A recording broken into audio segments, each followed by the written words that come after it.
Welcome, everyone, to another episode of the Option Menu Crew podcast. This is episode 23, and I'm one of your hosts today, Ryan. With us today also is Ed, Hello, hello. and also another host with us today is Mike. Hey, how's everyone doing? And this week's topic is directing one of our favorite game series. So this is another one of our fun topics where we've decided we're going to talk about one of our favorite series and take it in whatever direction. This is basically a hypothetical, is if we were the director of this series, what were we going to do? And this includes any type of spin-offs or things with it. And I'm going first to kind of set the stage here with how this is going to go.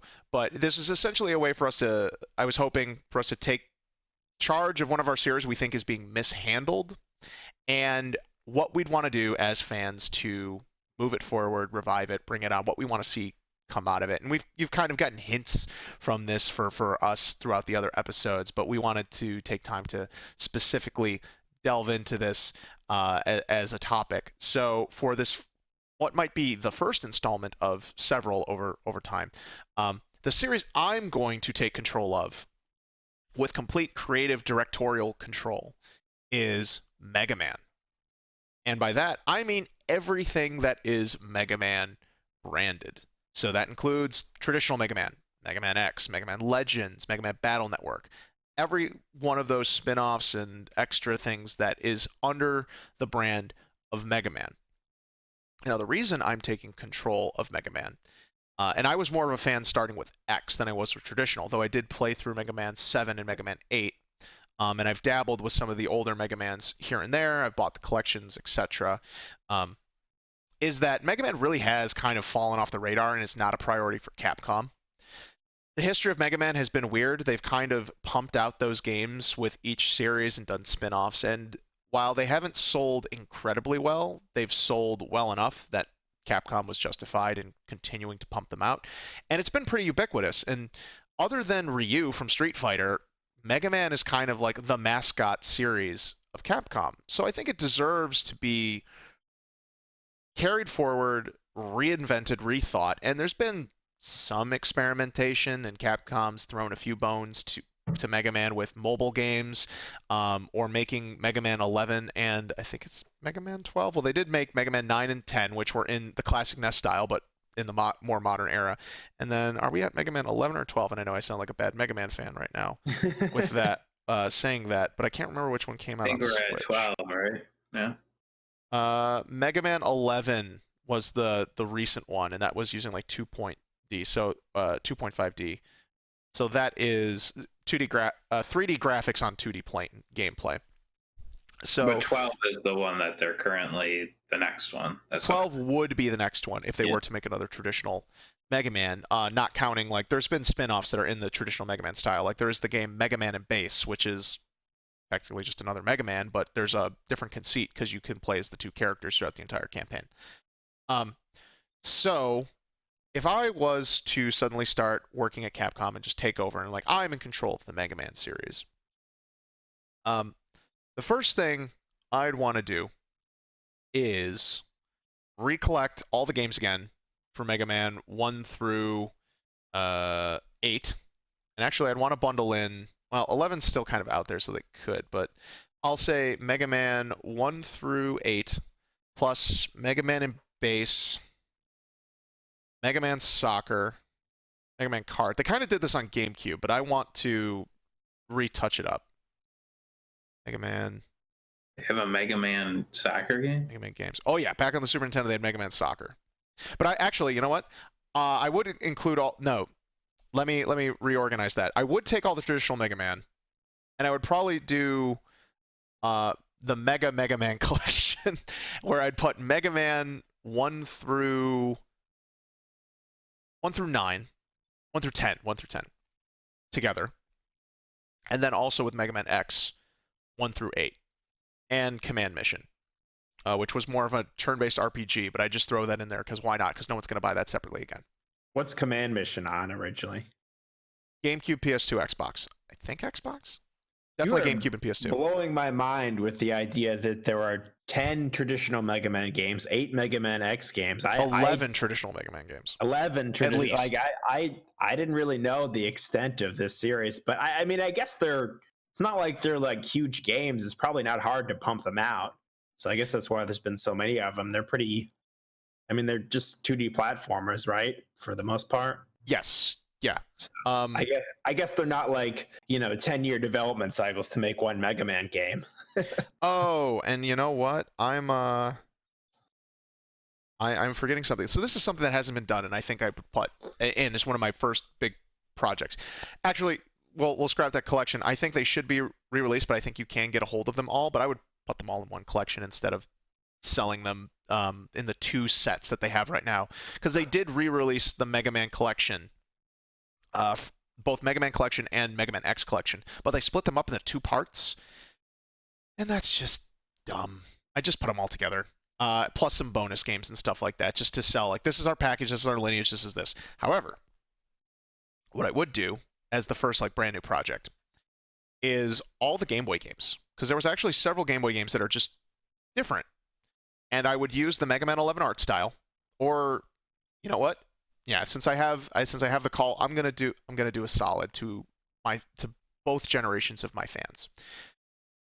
I like this gimmick because I don't think Halo's the first one to do it, but Halo Master Chief Collection for Halo Combat Evolved or Halo Anniversary Edition, I forget what the exact name is, where they have the old game and then they just literally put new textures and stuff over the engine. You can like quickly flip between the two. So what I'm gonna do is have the Game Boy games for Mega Man, Dr. Wily's Revenge, Mega Man 2, Mega Man 3, Mega Man 4, Mega Man 5 Game Boy editions, which are different than the regular Mega Mans, so there's even more, is I'll have all those remade kind of Samus Return style, because I know Ed will understand what I mean by that. 2.5D? Yeah, so 2.5D, which is Mega Man 11 style, but then also have NES level sprites underneath that, and then the Game Boy is so small because it's definitely like 4x3. So I don't know if maybe I'd want to. Maybe that would probably be fun, is to do like the Game Boy style where we take the old sprites. Well, they're not Game Boy Color, are they? They're all Game Boy, so they wouldn't even be color. So you want to be able to change between the new graphics and the old graphics as you're playing it? If not, like a Master Chief Collection? I don't know if that would be possible in the way you're describing. Since it'd be like 2D, I think it'd be okay. I think the memory limitations would be there, but I'd be listening to my technical developers and be able to know. Because if not, being able to switch between that on the fly, just put it as a setting in the menu.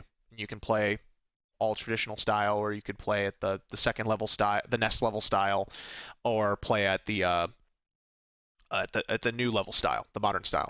I bet you could do it like Dragon Quest XI does, where it has like the 3D version, but it also has a 2D version. But you can only switch to it at like chapters. So like, if you want to switch back to the 2D version, you're starting over from the beginning of the chapter. So you could probably change it on a per level basis, but I don't know. Maybe you're right. Maybe they could do some technical wizardry. That would be really cool if they could just swap between the pixel art and the it might have to be like a touched up pixel art, like how a lot of kind of reimagine like a lot of these indie games do, but that's a cool idea. Yeah. At the same time, I was thinking if we can't flip it in between the game, if that was like an issue, then just having it in the menu as an option, and when you start, before you like get into your save file and everything, would be just at the options you choose, and then it changes it. So then you just go into the game and that's the style. So I wouldn't even do like try to make it granular by level. Be like, you just pick at the beginning what your filter is and go. It'll just be a version upgrade. But yeah, so it's it'd be 5 Game Boy Mega Man games that I have remade and somehow up detailed, because like you'd have the Game Boy level filter, Game Boy Color style, not just. I mean, if we're getting crazy, it'd be really funny to make like Game Boy style thing, but I don't think because the green LCD style of the original Game Boy doesn't really translate to something, because that was all like natural based on the tech. So I'd probably do like Game Boy Color style, then Game Boy, not Game Boy Advance, but like NES style, Super Nintendo style, and then modern style on there. But what I would also, and I don't know if they included it, I'm going to check, because there was also a remake on PSP of Mega Man 1, where they did add 2 new bosses called Mega Man Powered Up, and they did 2.5D that as well. They did like a chibi art style.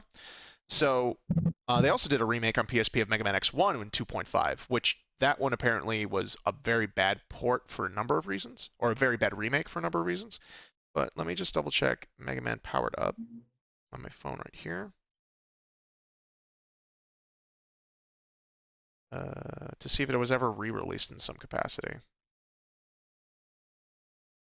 I don't think so. Oh, it was released on the Japanese PlayStation Network, but I don't think it was ever. Yeah, and then they were gonna do Mega Man Powered Up 2, but it didn't come through.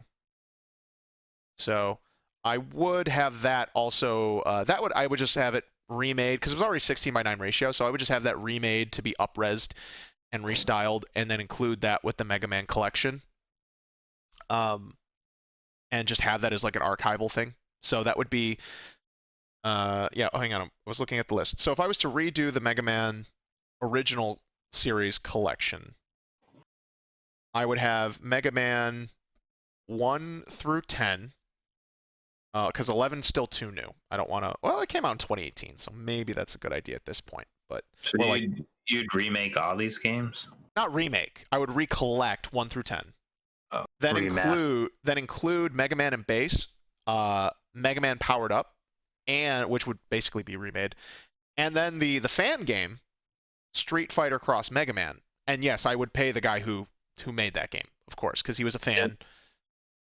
Didn't they already do 2 Mega Man collections and the Mega Man Z collection or something? Yes, but as I said, they split the traditional Mega Man, into 2 sets. I would just make it 1. There's no reason not to. But I would also include the sport game, Mega Man Soccer, Mega Man Battle and Chase. Let's see, and then yeah, Mega Man Power Battles, Mega Man 2, the Power Fighters, which I think they already had those included also with some of the collections as well. So the original, so it would be a re-release. Yes, but it would be 1 collection, and that I would sell. Rule them all. Yeah, to rule them all for the traditional Mega Man. The Mega Man Mega Collection. Yep, but then I would because I'd be putting in more effort, the 5 Game Boy games being remade with all the different level filters and the new sprites and stuff, that I would sell separately, but that would still probably be like a $40 or $50 game. Probably digital only with a limited edition like physical collector set or something. Mega Man X. Let me see here. Do you have all these collections right now? No. If I really wanted to, I could emulate them, and I rented Mega Man 11, and I didn't like it. I'm not really a big fan of traditional Mega Man because he's way stiffer to control, and that's not as fun. Mega Man X is way more fun because he's got the dashing, he's got the wall jumping and climbing. It's always felt better to me. But yeah, I do Mega Man X. If I did the recollection of Mega Man X, it'd be X 1 through 8. And Wait, then did I say Mega Man Z? Yeah, Mega Man ZX is a different thing, and I'll touch on that. Then the Mega Man. No, we're gonna leave that separate. The Mega Man X games, so it'd be 1 through 8, and then Command Mission. But I would have inside the new X collection is the Mega Man X 3 and 4. I think there were more. Maybe there was some others. Yes, Mega Man X3 had an enhanced version that came to Sega Saturn back in the day with like some cutscenes and I think some enhanced sprite works, new animated scenes and remixed music. So I would include that as an alternate version. So you'd have the 2 versions of X3. I think X4 also had it. I don't think they did that. Yeah, doesn't mention X4. Let me double check here. X4 was on Sega Saturn. So if there was anything special between the 2, I would include the 2 versions if there was any real significant difference between the Saturn version and the original PlayStation version. But I would have all those. There were 2 Mega Man X games on Game Boy Color, which were Mega Man Extreme and Mega Man Extreme 2, with no E, just the X as the first letter, because it's really cool like that. I would have those remade as well. And that's probably what I do to justify the collection, is that it would include the Saturn version of X3 with the extra cutscenes and stuff like that, and then remakes to the same degree, but Super Nintendo style or modern style. Actually, no, because I could do the Super Nintendo style, PlayStation style. Oh, but I like the PlayStation style so much more. If you've never seen the difference between like Super Nintendo X3 model and the X4 sprites, it's super different. So maybe that's not a good idea. Maybe I have to stick to one of the. I know fans would go wild, be like, "Oh, just do all three. You can." Like it's a dream thing, but I'm trying to also be a little bit realistic um, on what would make sense, because if I'm gonna remake both those games and sell them separately, with all that extra stuff in it. Also, like they're two different sprite sizes. But I guess if you tried to make bigger sprites at Super Nintendo, that'd be fun too. Try to mimic the PlayStation level sprites at Super Nintendo size. Because like Castlevania and Super Metroid, they had taller sprites. Like Samus is a taller sprite in Super Metroid. So maybe that would be a fun challenge. Super Nintendo, PlayStation level, and then the 2.3D, 2.5D version for Mega Man. 2.3D. 2.3D. Well, they did. Not quite 2.5D. Oddworld. Yeah. The new Oddworld is 2.9D, but that's because it's like they try to stick to 2D plane as much as possible, but then there's like 3D movement you could do in that 2 thing. It's all dumb. But I would do strictly 2.5D in the traditional sense of 2D gameplay using 3D graphics and backgrounds and stuff like that. Yeah. But yeah, maybe I would want the extreme games to just be included with that. They'd also have like the Game Boy Color. People would want to play the Game Boy Color original version, so maybe it's just the two, like traditional and then remade into that. But that might be worthwhile as a separate package or even in DLC or something. No, I don't want to do DLC when it comes to these old games, because like nobody's gonna care. I'd rather just have them packaged in. So that's what I do to have the super complete Mega Man X games. Now I'm sure fans are wondering if I'm thinking of, are you going to make a new X game? I'm like, yes, I'm going to make a new X game. But we'll get to that in a moment. So first off, we need to remind people that Mega Man's a thing and get them included. And while X is near and dear to my heart, X would get a brand new game. And I know people kind of hate it. I guess all right, I'm going to acquiesce to other fans for this. This is not necessarily my choice, but I would go back to a new X game that was strictly 2D. I would like 2.5D, but maybe some sort of pixel art style. There's been some really cool pixel art stuff out there. But I would do and make Mega Man X9 like a traditional 2D Mega Man X with just some new features, kind of like what they did with Mega Man 11, where it's a new game in the series. I would want to take it in a new direction where it's not necessarily Sigma, but then again, and I also get this as a fan, is that Mega Man Zero, and Mega Man ZX are essentially sequels to Mega Man X series. And the two paths diverged because of like weird management decisions by the company. So I don't know if I'd make a new Zero game, but maybe remaking the Zero games might be a good idea.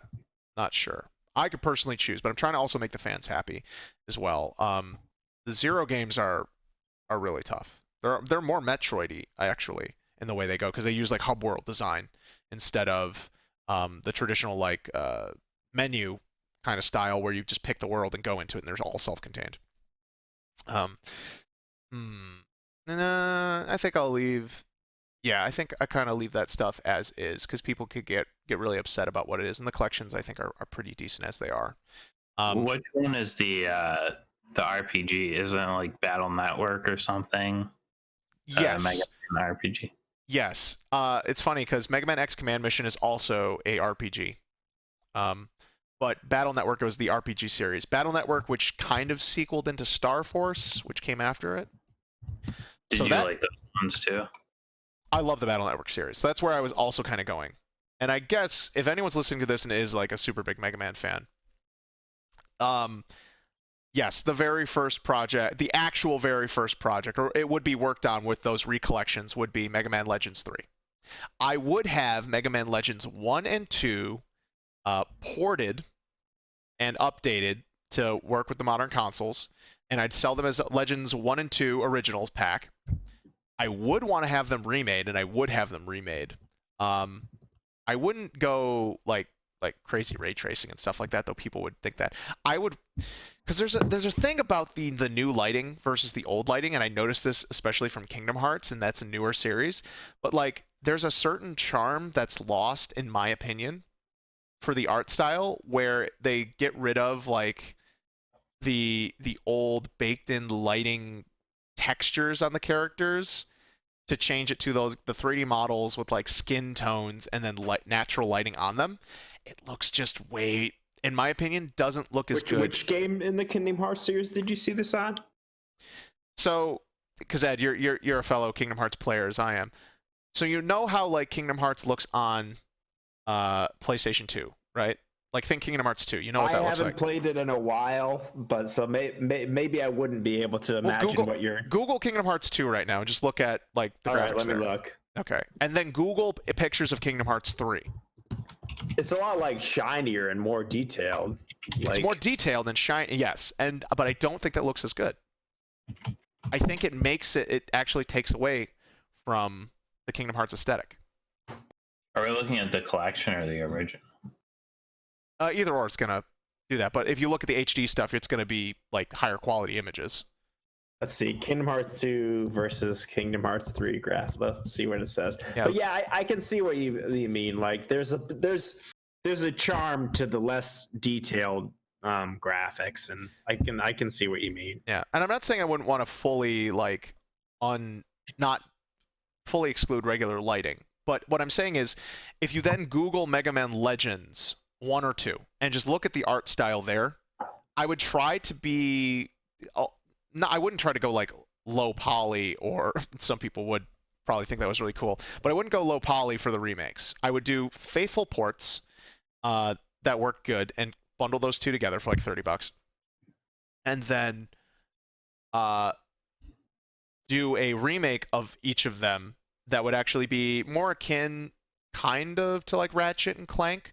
But I wouldn't go full. I wouldn't want to go away and get them into the uncanny valley. I'd still want to have that like weird anime aesthetic to it, and just kind of improve the character model resolution, the game's resolution, the controls, maybe add in a new extra area or two, clean up translations and make sure that dialogue's good.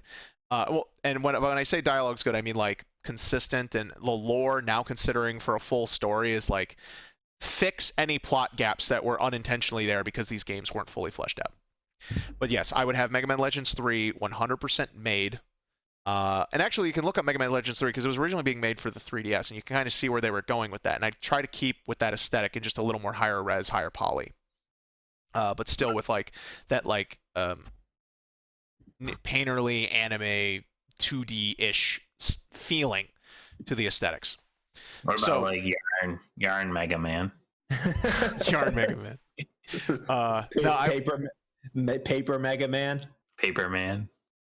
Paper clip Mega Man because of the metal. Yeah. So yeah, Mega Man Legends 3, the traditional Mega Man collection with all the extra stuff, the Mega Man X recollection with all the bonus stuff in those Extreme remakes, remasters, whatever.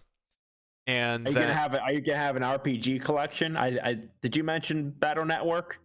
We touched on it, and I was getting there. So okay, yes, I would want to recollect the Battle Network games and re-release them. But Battle Network's one of those games was weird because it started out on the Game Boy Advance.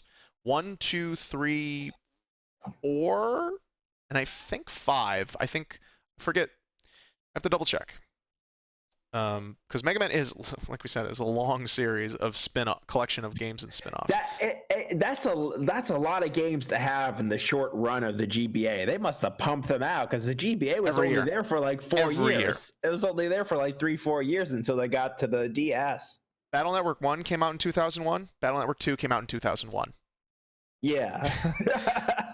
Battle Network. That was back when games were small enough on handheld to like pump out that quickly. And they were good at pumping them out. It basically ended up being, it was like that too. Every like 8 or 10 months almost. It was crazy. So I would want,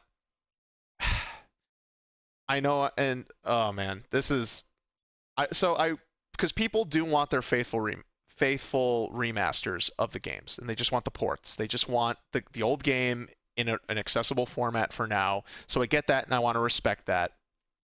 But Battle Network is one of the games I would actually, for me personally, I don't care what fans think. I would take the Battle Network world, and I would actually do a true remake of that game and turn it into a third-person action game. Now, and I'll elaborate. But first, so yeah, Mega Man Battle Network 1 and 2 and 3, 4, 5. Okay, yeah. Oh, wait. Okay, yeah. So 1 through 5 did come out on Game Boy Advance. But then 5 got ported to DS as well, and they changed things. And then Mega Man 6. Oh, okay. I thought it was okay. My mistake, because I forgot, because I don't remember if I actually played Battle Network 6. No, I did play Battle Network 6. It was just not as memorable as 1, 2, and 3. For me. But they did a special edition of 5 for DS that was like a different updated special version. And then 6 was still on Game Boy Advance. So they finished out the series on Game Boy Advance, and then Mega Man Star Force, which was like a spin-off sequel, was their DS take. So what I would do is, and what's really tricky, but I would love to actually do this because I think, well, okay, 1 and 2 were regular single edition games, but then because Pokemon was so big, Capcom just said, "Oh, we could apply the Pokemon model of 2 game versions to Mega Man Battle Network, couldn't we?" And as a fan, I thought that was trash. Them spelled money. I hate them. So I would be slapping Capcom's hand and go, no. So what I would do is, for this recollection, because there are the 2 different technically there were some story elements that were different besides that. The 3, 4, 5, and 6 are all dual edition games. You would make 4 different versions. You would be able to play the 2 games because they do have different story elements. So you'd pick at the beginning, are you playing the edition 1 or edition 2 of each one?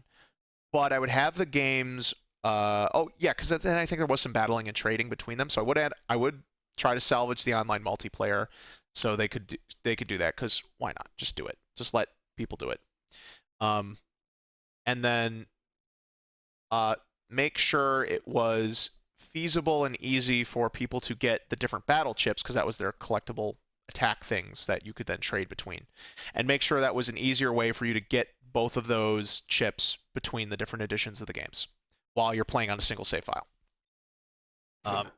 So that would need to be fixed. And then they did, let's see, and then also they did Mega Man Network Transmission for the Nintendo. Even heard of half these games. And for Nintendo GameCube, which was a Mega Man Battle Network game made in 2.5D style. So they imported some of the battle chip stuff, but then you were essentially doing 2D platforming like a traditional Mega Man. So it was a mix of both worlds, which was really good. It was kind of jank. All Mega Man games are a certain kind of jank, with the X games 1 through 6 not counting for overall quality. Their specific like play feel was tight and solid, but more fluid than traditional Mega Man, thanks to dashing and wall jumping and stuff like that. So I would also have that ported and remastered for this collection, so it was in there. As for, there was also the Battle Chip Challenge game, which is weird. I didn't play that because it was, I think it was like just some weird battling thing. There was like no exploration or no real RPG elements. So I would kind of ignore that. But yeah, Star Force, I would do all of Battle Network plus Network Transmission, and then also remaster the Star Force games for that collection, and that would be like OG Battle Network Star Force collection.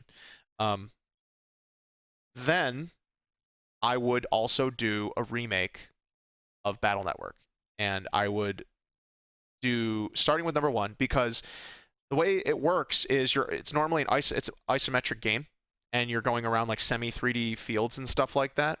And because I was also a big fan of Super Mario RPG, that really spoke to me as a fan. So I would have it changed so you could play as main character Lan or Mega Man EXE, and based on you could explore the real world in full 3D like an adventure game, like a like a Zelda style, and then you go into the you jack into the digital world as Mega Man, and all of those spaces would be recreated in like fully realized forms. They slightly got more detailed over time with the thing, but it was still limited to Game Boy Advance, so it's like there were aesthetic limitations. But the format then they could make a full adventure game, and while the plot is kind of it's kid friendly, it's definitely like a G-rated Saturday morning cartoon style uh, format there. It did go into some slightly darker territory, as usually all Japanese kind of games do. I would punch up the story a little bit for modern thing, but with the gameplay, it'd just be 3D. When you're playing as Mega Man, it would be a 3D action game. You're exploring these 3D digital spaces with these like fictional internet space boundaries and stuff like that. It'd be really cool.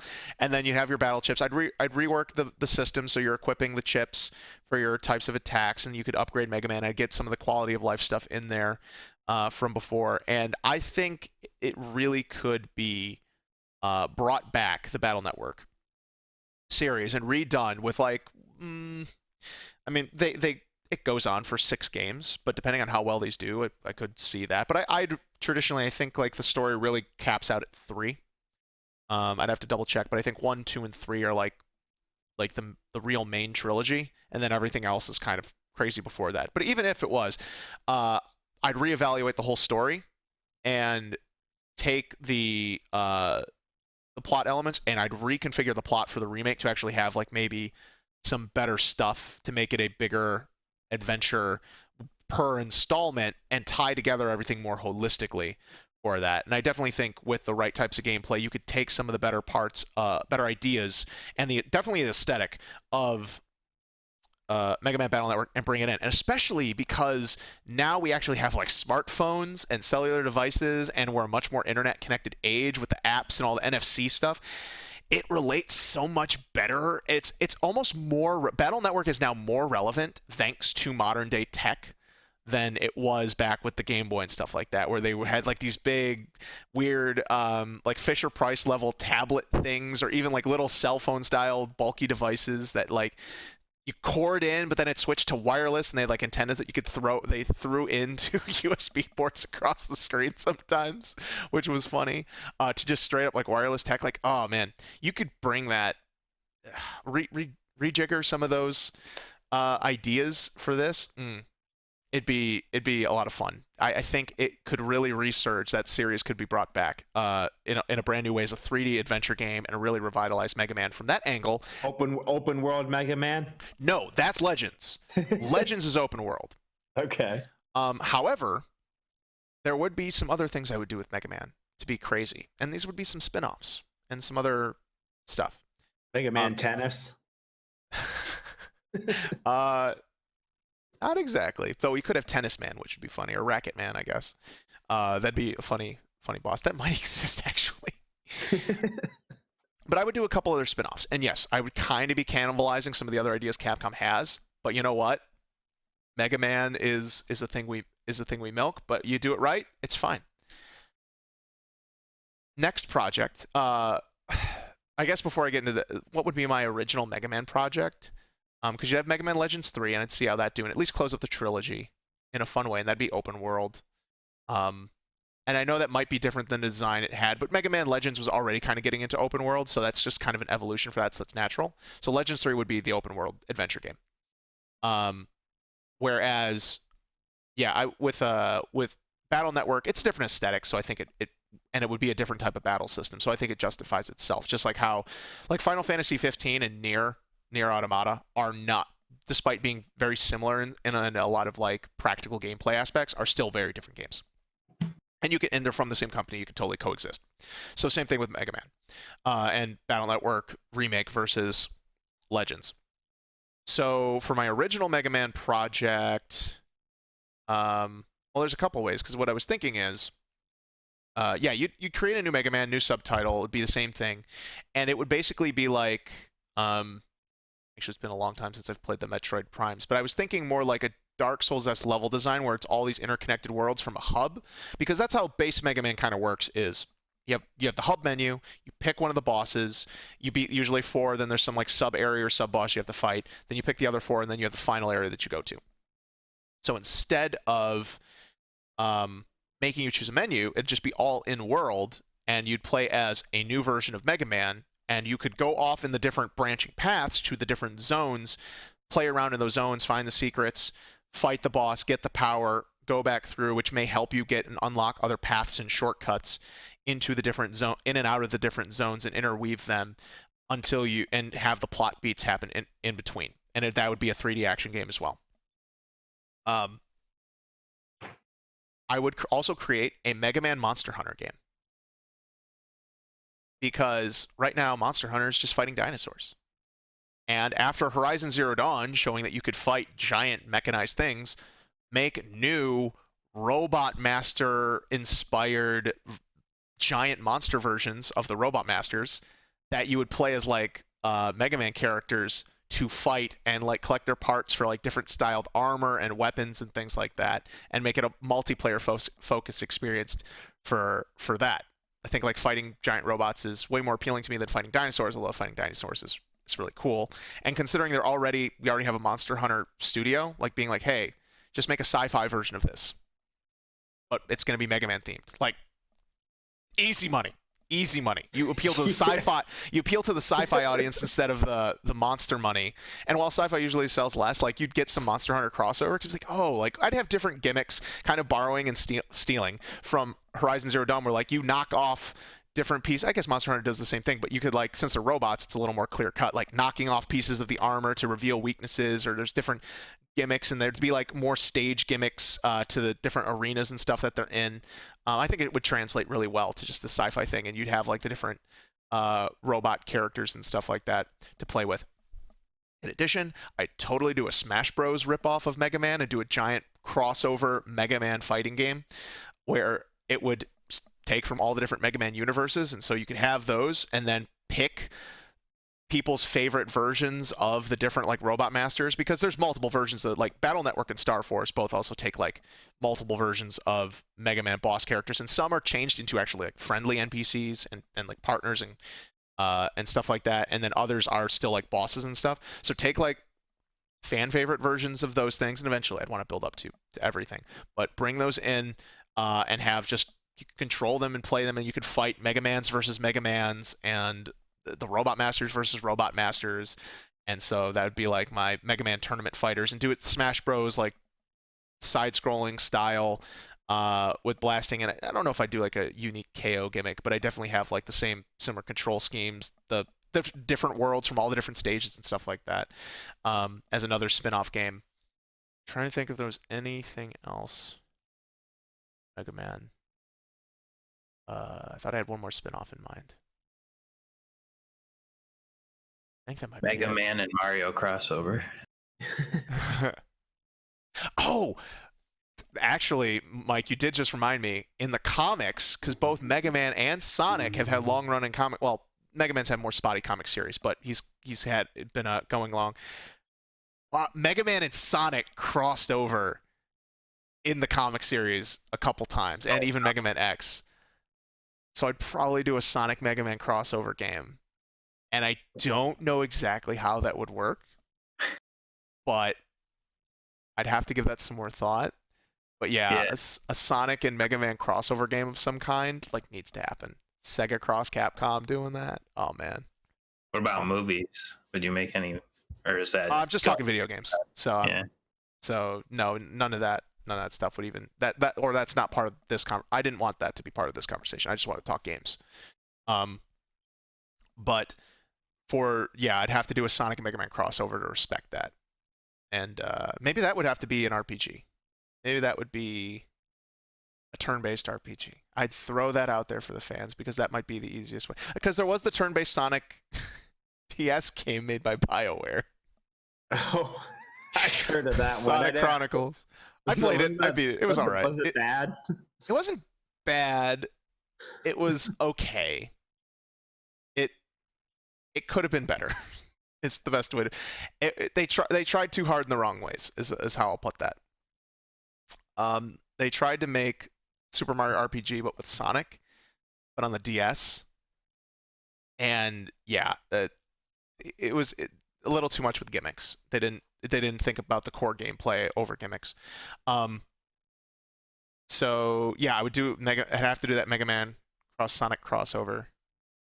Would I do the game that would link Mega Man to Mega Man X? Because that's a thing that everyone's always wondered, is because it's not really explained what happens between the end of Mega Man and the beginning of X. Like what happens in between there's not really explained. And maybe it's better that way. Because I don't know if I want to do like the final Mega Man game and ever put the series in that sort of situation.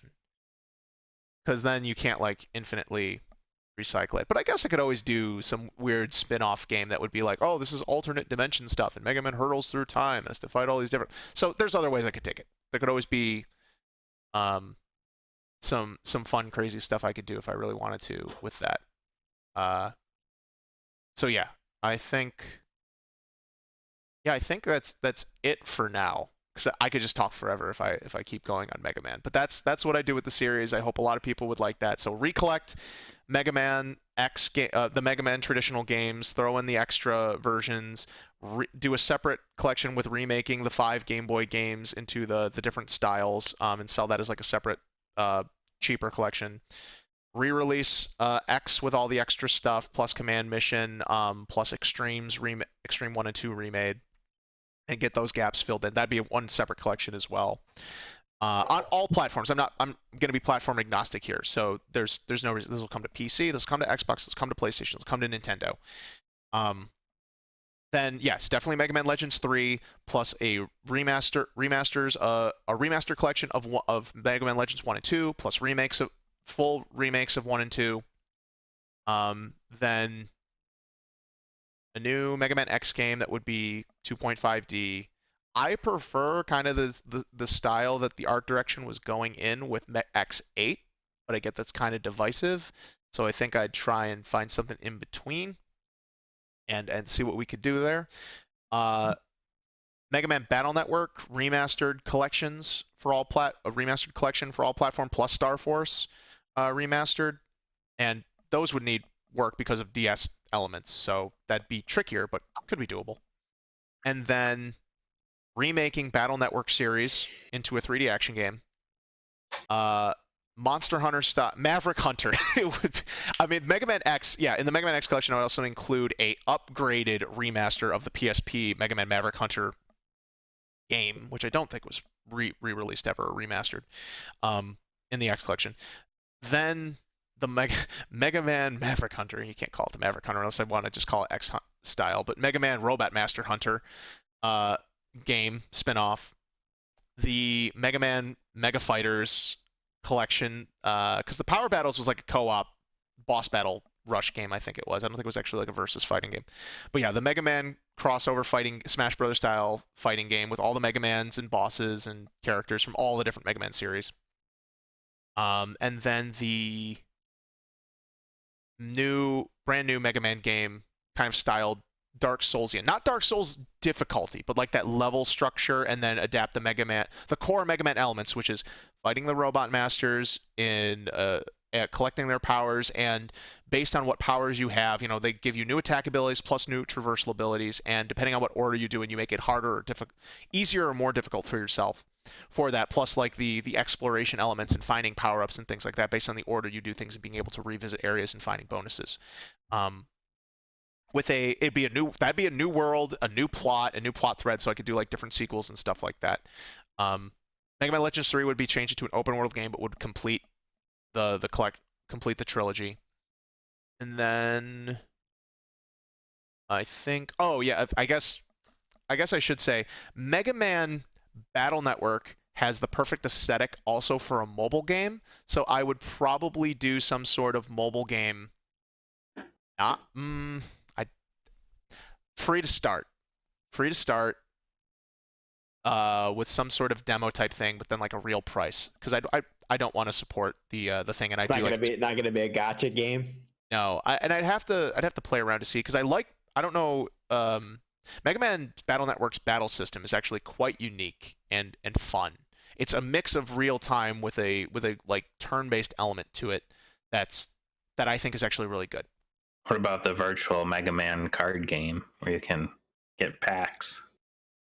Well, Capcom has their Tekken card game right now, and I guess Capcom doesn't own Tekken, but right now Tekken is using like exclusively uh, Capcom fighters, so they already have kind of a card game with Mega Man in it, but it's a Mega Man, it's a huge Capcom crossover thing. So that would be kind of redundant and unnecessary. And Is, while yes, some of the other games I've said are redundant, I love Mega Man, and that's where I'm gonna draw a line. is Tony Hawk Capcom, or is that somebody else? That's Tony Hawk. Activision. I was gonna say Mega Man meets Tony Hawk or something. That's What? funny. That's funny. Um, I don't know. I'll have to stew on that idea. But yeah, I do want to wrap up for me. So that was yeah, I do like a mobile game with Mega Man Battle Network. I'm not sure exactly how, but I'd probably use the battle system and you could still earn and trade cards and stuff like that. And I'd release expansions with challenges and stuff, and it'd just be like, so maybe that's like the Battle Chip Challenge, but I would revive that as some type of mobile game that's free to start and then no like microtransaction elements or stuff other than expansions when we release like new battle chip packs and stuff like that and new enemies and bosses and stuff that'll then be inspired by like Mega Man X bosses and other characters like that had not been there, or maybe even like new Mega Man versions, because it has to do with the internet. So you could like people create these weird things, and I had like weird crossover stuff put in there as well, for that to be a mobile game. And with the Mega Man stuff, it would make a lot of sense. So yeah, that's what I would do with that. Which, as you listeners can now tell, I thought a lot about this, and I want to do a lot with Mega Man. I want Mega Man back. I just think the aesthetic's really cool. I'm a huge sci-fi fan. I've really dug Mega Man. So that's what I would do. Who would like to go next? Mike, do you want to go or should I? I can go. Yeah, let's see where I don't even know what series you picked. I thought you said, but I'm curious to see what you have settled on. So I'm gonna go with the Pac-Man series Okay. to direct, and so for me, like some of my favorite like Pac-Man games were originally like I started with the original Pac-Man on Game Boy Color, um, and it also played it at arcades too. But I didn't grow up in the arcade era, so for me, like I mostly played it on Game Boy first, and that one it had Pac Attack too, which was kind of like a Tetris type like Pac-Man game. And then after that, I went on to play Pac-Man World, and that was a PS1 game. And that's like where I guess I really fell in love with Pac-Man. Like, so for me, that was like my platforming game instead of like Mario 64, where I first started. And then after that one, I played some of the DS Pac-Man games. So there was pac-pix, which was you like drew Pac-Man and he attacked the ghosts. Uh, it was interesting. Like it was a new take, and I thought that was really fun. Like they did some creative stuff with him on the DS because there's also Pack and Roll, which I also played, and I thought those were some cool like different types of like pac-pix at least was a different type of puzzle take on the original Pac-Man. And I will say before that, I did play Pac-Man World 2 and Pac-Man World 3. And World 2 was pretty good, but World 3 is kind of where it fell off because it was just like the aesthetics were like kind of grungy. Like it worked. The platforming was fine, but it was just not like a world that you really wanted to visit where like 1 and 2 were like really vibrant and colorful, and it was really fun for me at least. And then there was another Pac-Man game called Pac-Man Fever, and that was on PlayStation 2, and that was like Mario Party, but like Pac-Man. And I played that with my siblings, and that was for me that was great. So where like I want to take the direction I want to take for the future of Pac-Man is I want to create a Pac-Man like open world type game. So you'd have Pac-Man like for like shrines and stuff like that. You'd be visiting the different puzzles, the different mazes that you'd go through, and you would like obtain fruit and stuff like that. And then in order to access like the different worlds, you'd have to like present um, some kind of like pack whatever guardian or whatever wouldn't let you in until you like presented him with like the fruit or the keys that you needed that you got from those different shrines. And it would be like it would be in the aesthetic of Pac-Man world, Pac-Man. So you would be playing as him, not necessarily when you went to the different shrines uh, or puzzles, but when you were in the actual like open world part, roaming around, platforming and stuff. So that also, um, yeah, that's most exciting idea. Yes. So that Pac-Man game, you'd basically make like a Zelda with Pac-Man? Is that Yeah. is that kind of Yeah. okay? That's where I That's was kind of interesting. thinking. Like, Yeah, that's cool. But originally, it sounds like you're mixing up some of the gameplay too. So are the shrines going to be like in the style of a traditional Pac-Man game? Like, it goes from a 3D game to like a 2D arcade game. Like, yeah. So they kind of did that with Pac-Man World, but you were still 3D. But I would go back into like 2D. Um, and that was kind of like there was also this Miss Pac-Man Maze Madness. I don't know if either any of you played that on N64, but No. that was all mazes, but they were all 3D mazes. I emulated it a little bit, but I never really got to experience it much on Wow. N64. But that's You're naming a lot of games I haven't heard of either. I yeah, gotta take a look at these because like, Pac-Man has been mostly known for like that traditional top-down maze design, and I know there's been some like other spin-offs with Pac-Man, but you're really blowing my mind here with all this other experiments that Pac-Man has had. So wow. yeah. So and then as far as like going away from the open world, I would try and like remaster Pac-Man World 1. So not necessarily make a new one, but just like remaster the original one. Uh, I don't know. Yeah, I don't know if the popularity of it, something like that, would actually get done. But if I was the director, I would choose that. well, you're in charge now, so it's Yeah, gonna get done. They're gonna make it happen. yeah. So I would want that. Just the first one or all three? I would say just the first one. Why Like, not all three?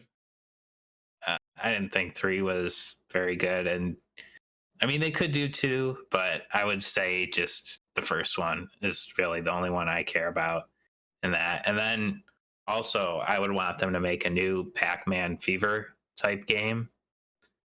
Um, so yeah, that like a new type of board game, but with like up to 4 people being able to play as different characters from Namco's history. Like it's not just That's like a Mario Party type game yeah, of yeah. Pac-Man. Okay. But yeah, the mini games were all really fun to me in that one. Um, and they've recently actually done. Oh, did you have a question? I was just gonna say, like, while you were talking, I was looking up on YouTube the videos of those games to see, and like Pac-Man and Miss Pac-Man straight up like platforming in the 3D mazes because I had to see like what kind of version the 3D mazes was. It's still like a top-down thing, but yeah, that's 3D graphics. Yeah. I'm just like, wow, like Pac-Man literally was just doing platforming. So now it's less of a stretch. Um, I don't know. Like, yeah, keep going. I think I have some questions at the end. Yeah, so more recently they've released a Championship Edition 1 and 2. I don't know if either of you have had to try those, but those are pretty crazy and I really like them. And I think they should try and make like a third one.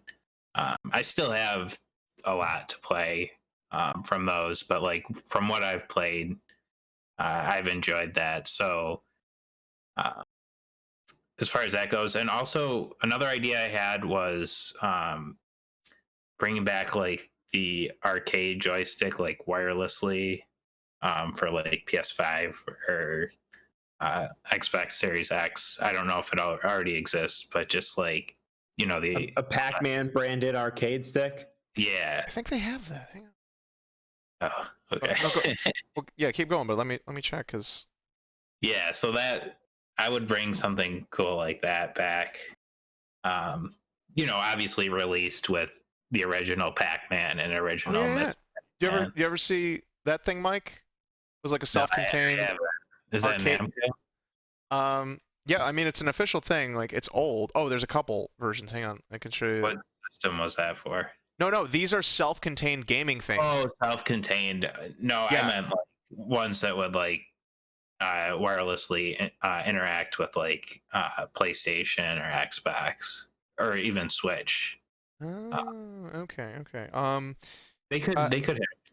Go ahead. yeah, I mean people do make like custom ones and stuff like that. And That's for cool. our listeners, I'm showing Mike over video and stuff like that. The stuff. But yeah, okay. Yeah, and I've also seen like at Best Buy, like you can get the arcade cabinet. I think it's like Those 400. like arcade one up, those things. Yeah, it's like on a Yeah. platform, so I don't know if Mhm. you have to put it on something else to make it go higher up, but those always look cool to me. If I had like more space, I would probably get one. You could fit one in your apartment. Get Well, one. maybe eventually I'll get one. Um, but so yeah, just to recap, so I would do like a Pac-Man open world game. Mhm. I would do remaster of Pac-Man World. Mhm. I would make a sequel to Pac-Man Fever, and a sequel to the Pac-Man Championship editions, and the arcade controller with the original two games released on it for PlayStation and Xbox. Maybe with some of the other Namco games as well. So those are some of my ideas if I was the director for Pac-Man. Okay. I guess because like I see like Pac-Man being in a bunch of. Oh, okay, I see Pac-Man Fever. All right, that was the Mario Party one. I'm sorry, I was getting confused because I'm like, wait, I couldn't keep it all straight in my head. You were naming so many Pac-Man games I'd never heard of. I'm like, It was the uh, same thing for me with Mega Man though no, too. that's fair. Yeah, completely fair. I'm not saying there's anything wrong with that. Um, oh wow, yeah, because like yeah, with the Pac-Man being the almost the Namco mascot. So yeah, and I saw there they had like crossovers with different characters. Like I saw Heihachi from Tekken as one of the playable characters in there. So Namco could touch on that. So I guess I just wanted to ask because it seems like you're leaning more towards turning Pac-Man more into a platforming character, which I get. You know, you're a big fan of Mario. You love platforming style games. You're a big fan of Spyro as well. So I was curious if there's anything particular about like with Pac-Man's puzzle games or like the other ones. Is it just like is there anything special that Pac-Man's platforming games have done that's really different from like or that you feel is special compared to like Mario or some of the other platformers that really justifies uh, bringing back Pac-Man as the platforming character? So he did have like different moves than Mario. Like he had like his double jump was like this butt bounce, Hmm. and then he had like he could shoot power pellets from his hand, Mm-hmm, hmm. which was interesting. He also had this like quick attack where you could like he would roll and then it Hmm. would speed up and like go flying to get from one area to another area. Hmm. faster. So I just thought that his arsenal was a little more diverse than like say Mario, who could just like jump.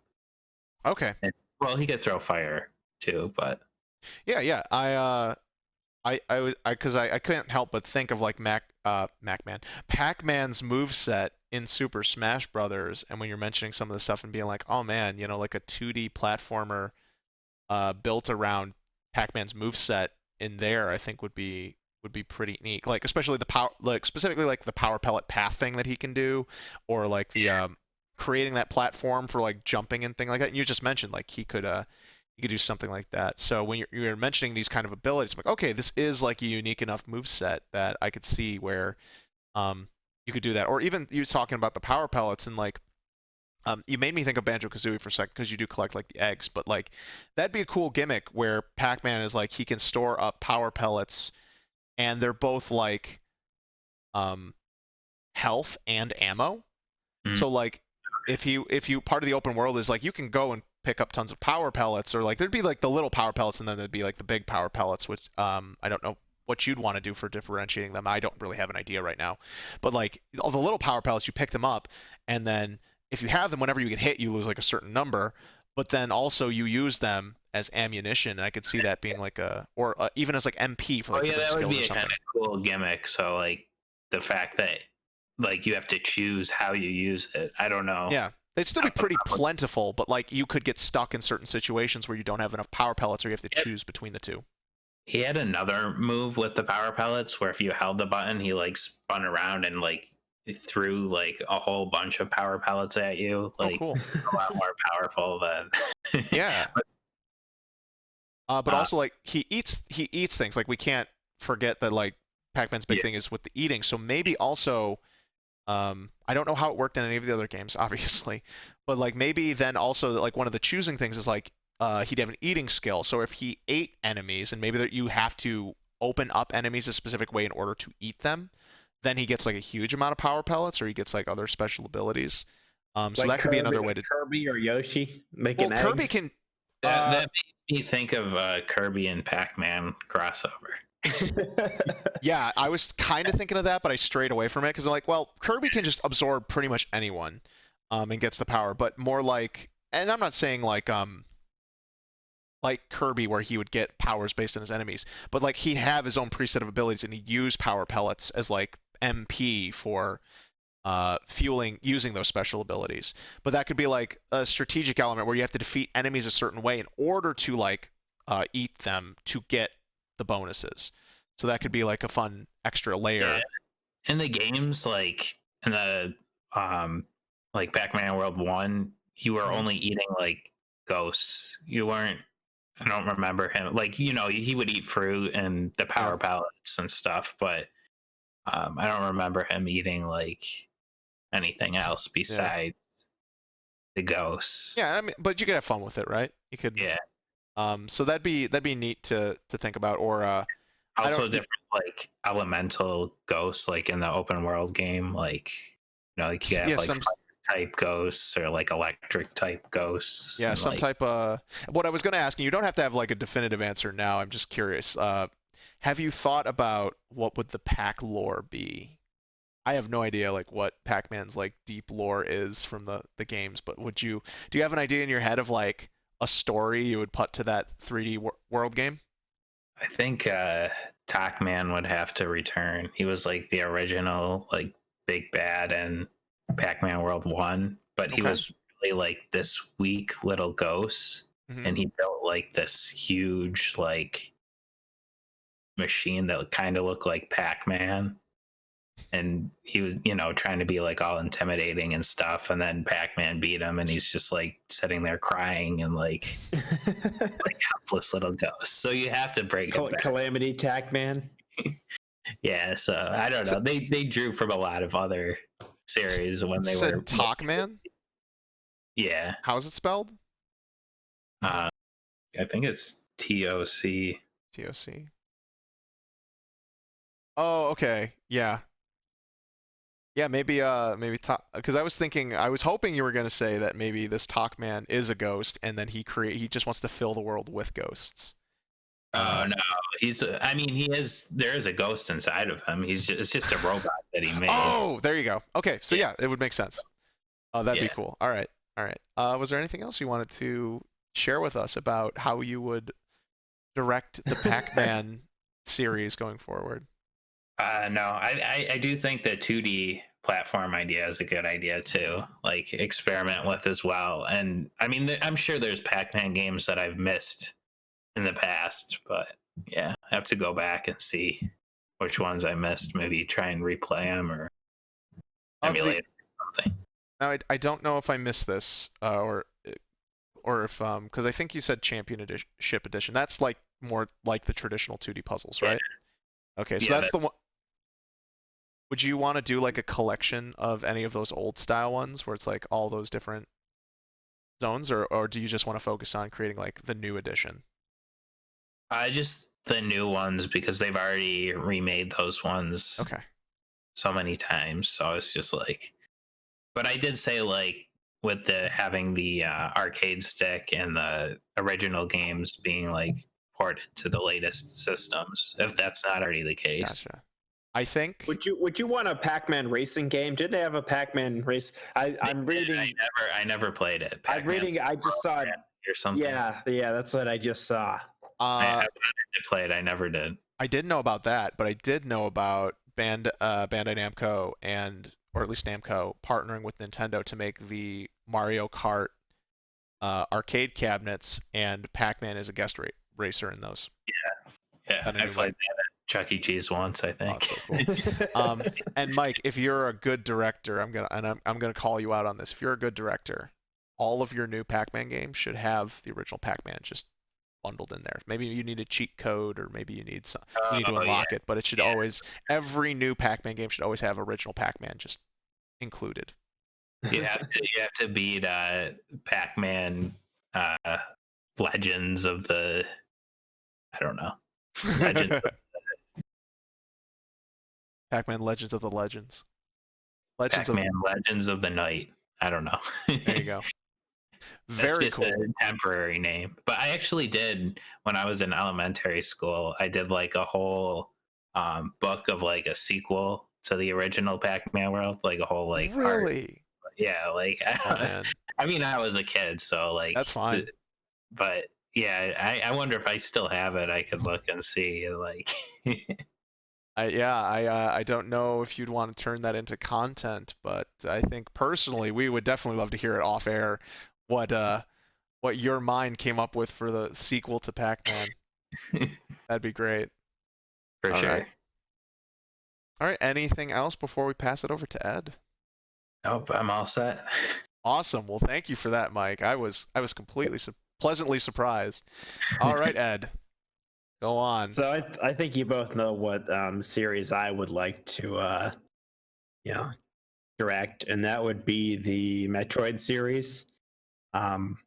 Metroid is different than your series in that you guys could probably name most of the Metroid games. There really aren't that many of them. I mean, there's the the 4 core Metroids: Metroid, Super Metroid, Metroid 2, and Fusion, and the remakes for Metroid 1 and Metroid 2. And there's Other M, there's the Primes.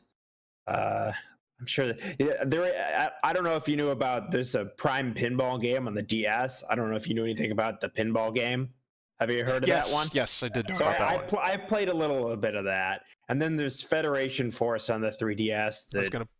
Nobody likes that. Wasn't there Hunters on the DS? Yeah. I played the demo. I considered that being one of the prime. Wasn't that included with like the DSs for a while? The demo for that. Yeah, I don't think I bought the DS back when it was included. I think my first DS was the DS Lite. But trying to think if there's any that I'm missing. There aren't that many Metroid games. 14 games out now. This timeline shows 14 Metroid games. With Metroid Prime 4 being the 15th. Yeah, so there aren't that many. I'm just trying to think. But you don't like oversaturated things anyway. Well, I was just gonna say that's kind of the way I like it. Although after Metroid Prime, like it's pretty tight between Zero Mission, Echoes, Pinball, Hunters, Corruption. It was almost like a Metroid game a year for about 5 years. Yeah, they did that in like the early 2000s. They were really pumping them out, and I guess they weren't selling well enough. So They tried. So we got to say they did they kind of tried for Prime 2 and Prime 3 and Zero Mission were all actually like there, but they like Prime Pinball's not really Metroid. It's just a spin-off game, but it is a spin-off game. Yeah. And then which these days Metroid Prime Pinball would have been a mobile game, so it's almost like a disservice to that series. And Smash Bros too, because Metroid That's a crossover. shows up there. Yeah, but that's not a Metroid game. That's not a Metroid game. And then Hunters, which unfortunately was ill-conceived for the DS. Yeah, I didn't play any Hunters. Also, Federation Forces was ill-conceived. They would have been better off not ever doing Federation Forces and just like announcing Samus Returns early. Yeah, didn't they have to like announce Samus Returns to make people not mad about Federation Forces? Like, no, a real Metroid game is coming. I think so. Well, yeah.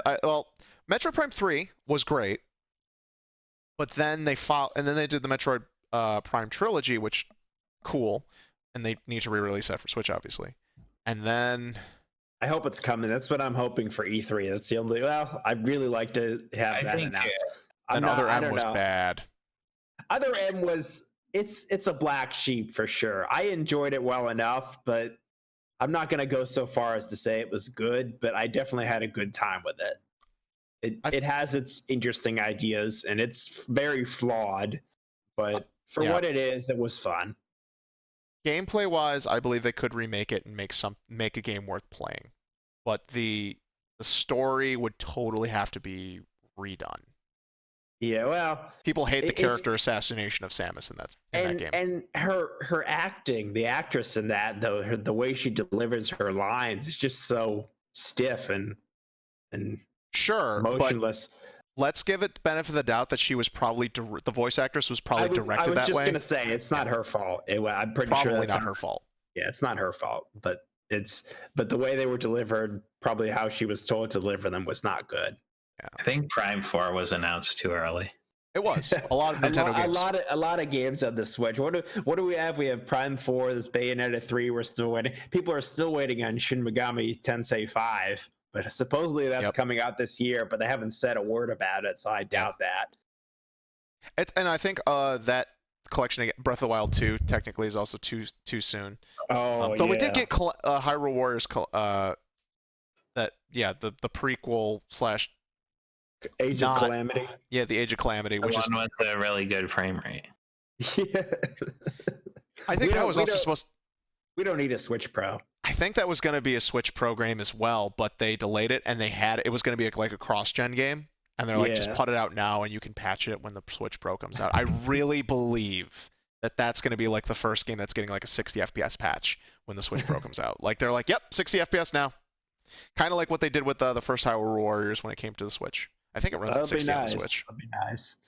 But as far as Metroid goes, like I kind of like that it's not too oversaturated.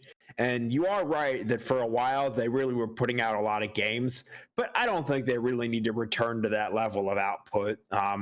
Clearly they didn't sell that many then. So maybe that's not even worth it from their perspective. But I would like to see a collection of the first 4 Metroid games, that being Metroid, Metroid 2, Super Metroid, and Fusion.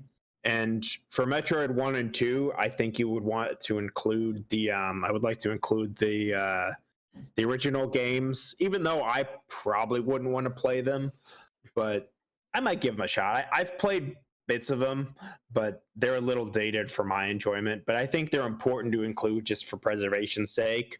And I would like to see, Zero Mission is a really good game. I haven't played that in a while. I would like to play that again. Maybe I will soon, but that one is really well done, and I think it's a great example of a remake, which we may talk about remakes in general in the future, but not today.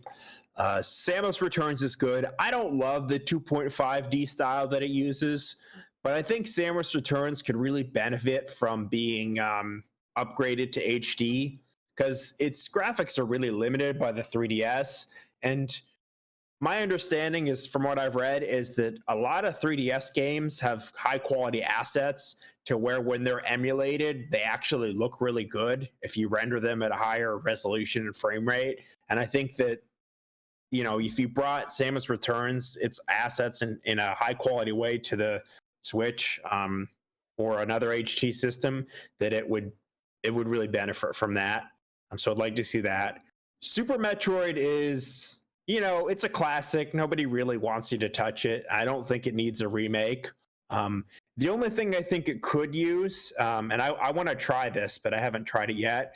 There are ROM hacks for Super Metroid that bring in features from the later Game Boy Advance Metroids. They change how the run works. They change how aiming they change how some of the controls are to make it a little better. You can also add heavier physics like the GBA games. The physics in Super Metroid are very floaty, which some people prefer. But I think a lot of these options that people have added to a ROM hack could be made into options that you could select in Super Metroid. And I think that would be awesome to give people the choice to kind of pick and choose the modifications that they would want in a Super Metroid game. Because as good it is and as strong, as important as the legacy it has, it certainly could use a few updates. I don't want a 2.5D style remake of that. I think part of the charm of it is the pixel art, and I would say the same for Zero Mission and Fusion. I know there was a final scene in Samus Returns that people thought kind of was hinting at that they were doing a Fusion remake, and if that's what they announced at E3 this year, that they're remaking Fusion, I'm going to be really disappointed. Because I think that's a waste of resources on the Metroid series now. What if what if they do like what I was saying, where it's got the original game in there with the original graphics kind of like upscaled, but then there's also the new version? Would that still make you happy? Like it's just re-releasing Fusion plus I'd rather they be working on Metroid 5, which I will discuss in a moment. But if it really comes down to it, and that's what we get this year, which there could be a good chance, then whether it's a remake of Super or a remake of Fusion, I'll buy it. I mean, I have to buy it. I mean, even if they put out Samus Returns again, I'll probably buy it just because I have to support the series. I mean, it doesn't sell that many. Metroid needs me. Get the collector's edition with the Samus helmet. Yeah. I might. Yeah, don't you think it'd be a good idea to re-release Metroid 1, Super Metroid, some Samus Returns, probably take the 3DS version and fix it, and put that plus Zero Mission plus the NES version, because people always still have nostalgia for those. Zero Mission is really good. Yeah, and I'm not questioning the quality. I was like, don't you think you should put those all in a package and re-release it as like Metroid Classic Collection? Well, they could just all be on the that's what I'm kind of saying they should do. That's what gotcha. But well, you're a director, so that's what you should do. Yeah. Well, that's what I'm saying. You're gonna do. I would do when I'm director, not if I'm director. When I'm director. You're already a director in our hearts right now. But they already exist, right? On virtual. Yeah. Well, no. Game Boy Advance ones aren't on the Switch. But Game Boy Advance could come. Good. Yeah, I hope it comes. That would be a great idea. That's what they should have done.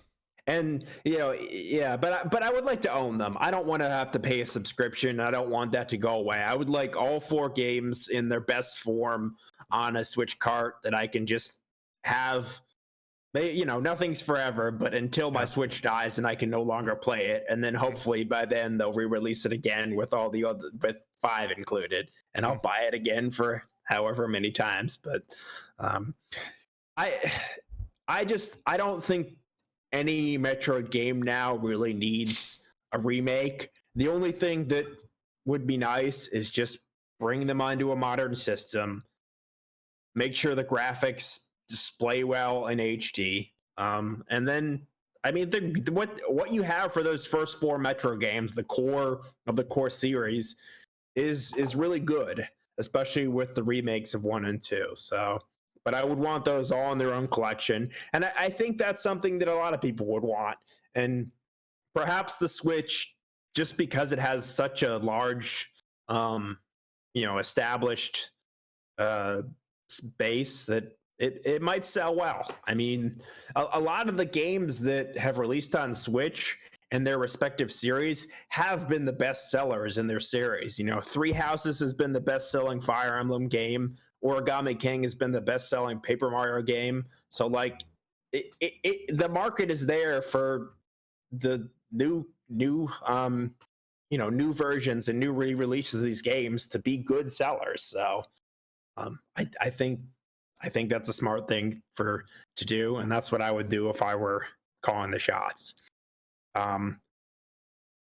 Obviously, Prime Trilogy needs to come to Switch, and I do think there's a good chance that will happen, but I obviously can't predict the future. Yeah, do you think that it'd be smart to bundle Other M with the Prime Trilogy just to have it there, because people probably will never buy Other M on its own?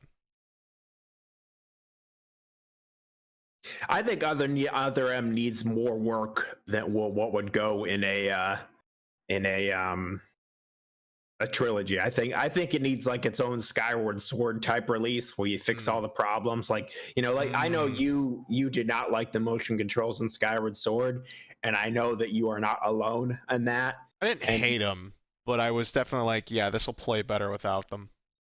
But it sounds like, at least, we don't know until the Skyward Sword HD remaster comes out, but it sounds like they went to efforts to fix what was wrong. Although people have pointed out that they probably wouldn't do that without the Switch Lite. So, good thing the Switch Lite exists. Exactly. At the same time, Other M's other big complaint is the story. Like I said, people hate the way they characterize Samus in that game. So that game is kind of flawed fundamentally at its core, even if the gameplay was slightly passable. So that's a whole other thing, man. I don't know. I bet they could use some of what's there in the story, remake some of the cutscenes, make some edits, like it would be a lot of work, but it is kind of an interesting story. They're on a space station. They're kind of uncovering this mystery of what's going on in this. Like, there's a shred of mystery there that's worth exploring. And I know it's not exactly a fair comparison. I was gonna say that Atlas does with like their Persona games and some of the other games. They release an updated version, but they make a lot of story changes. So like, it's not impossible to do an updated version where you're integrating new stuff into the story. You're making edits. Like, granted, they're starting with a very strong base, but I can't imagine where they make updates to the game where it's a very different game, but still based on the same core. So, I think there are interesting mechanics there. I like the way they do a lot of the power ups. Like, I like that they do the speed booster. Like, you don't have a speed booster in Metroid Prime, just because I guess it would be really hard to do in first person. But I like that they have the speed booster. Yeah. I like how they do the space jump and the screw attack, and they have a lot of power ups in Other M that aren't done in Prime very well or at all. So Prime 3 had what was the one you just said? It has the space jump and the screw attack. Jump, yeah, but it and it goes to third person.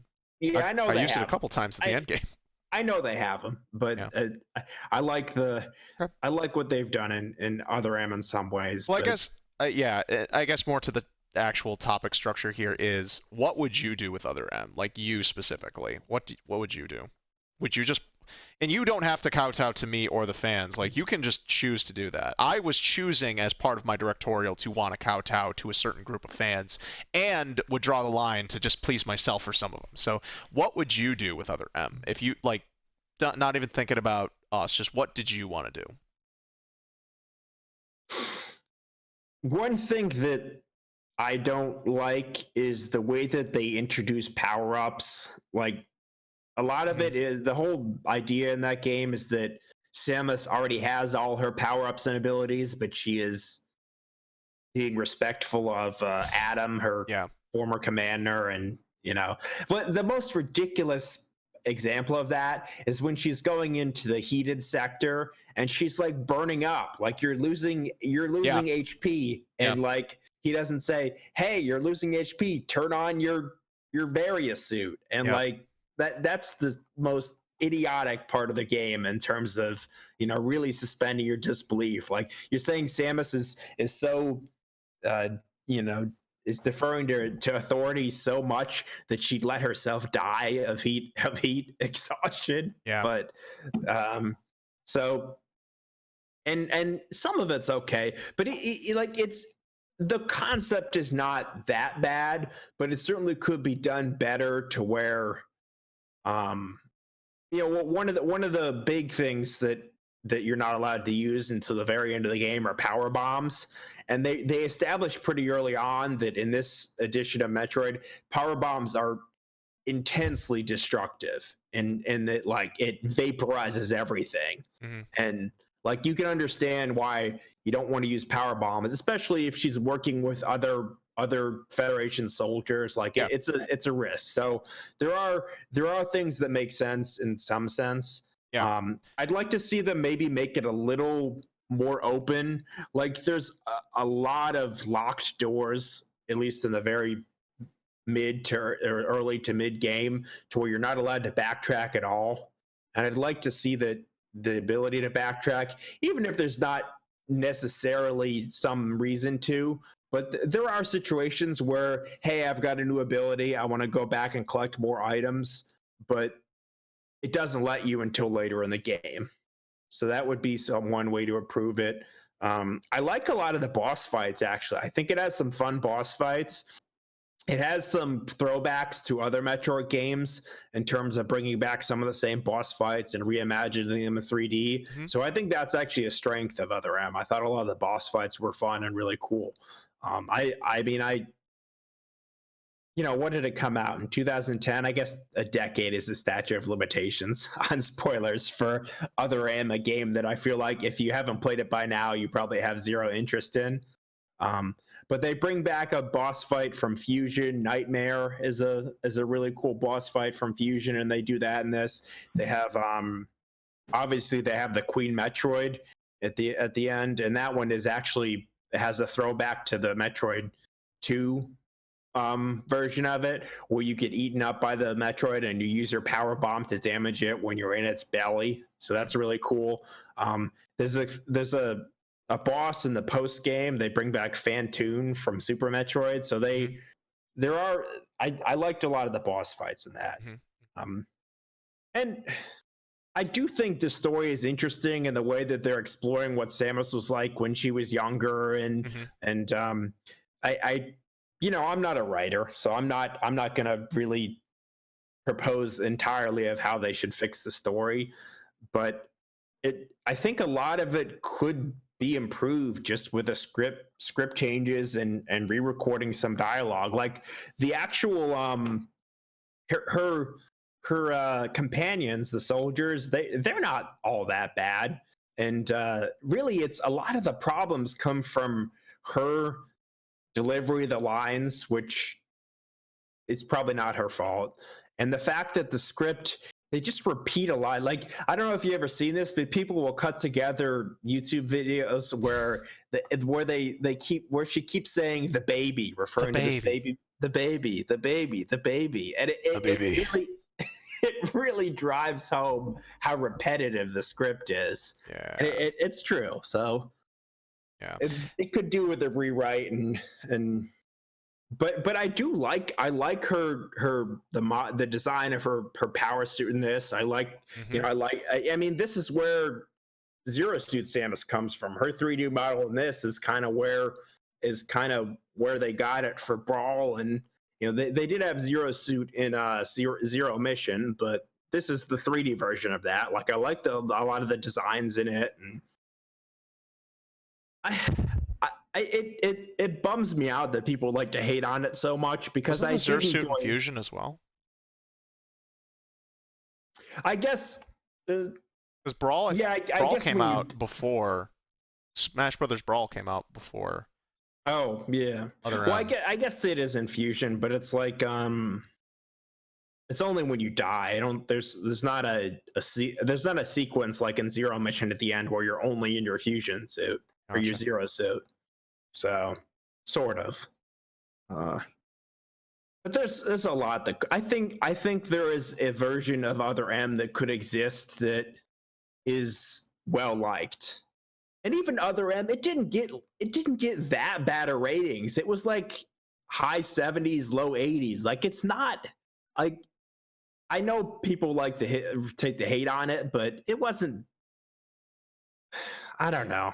Maybe I'm being too defensive of it, but I think I would say you're being a little too defensive of it. I think that game does need like an overhaul. Like I'm even saying I think a lot of the gameplay is fine, other than the way they chose to do the controls. But even then, like that's fixable. Like the control reworking that for traditional controls is completely doable. Even maintaining its same gimmicks of the third person going into first person, easily done with a trigger and all the same stuff.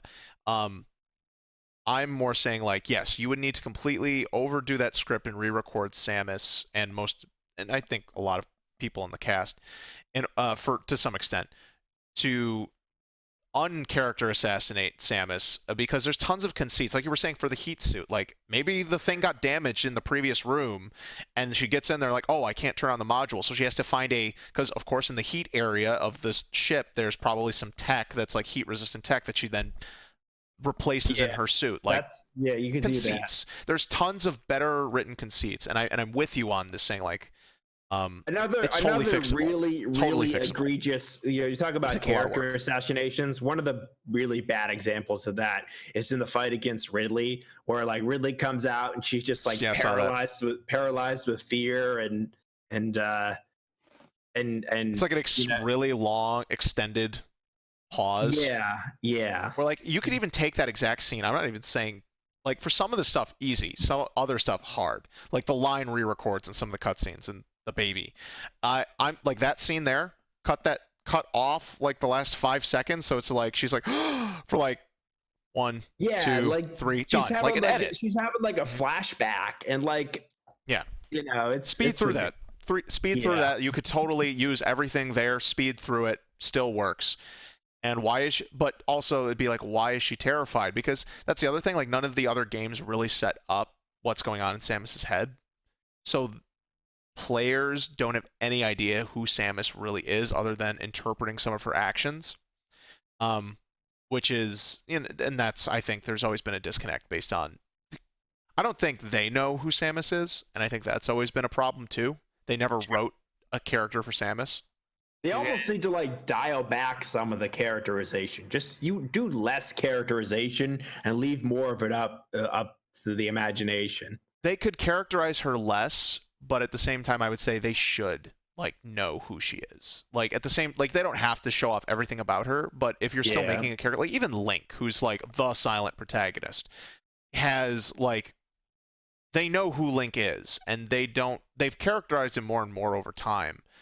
But they at least have a solid foundation of like, this is what Link is supposed to be, and then we play with it from there. Like Wind Waker Link is like this goofy little dude, and all the other Links are like earnest but sincere heroes and stuff like that. Like there's tons of they should know who Samus is and then play with it from there and only show off bits and pieces where they don't really ever do that. So but once again, I don't want to steal this away from you because this is supposed to be so getting back on track, instead of talking about all this stuff, talk about what you will do. And I apologize for derailing you.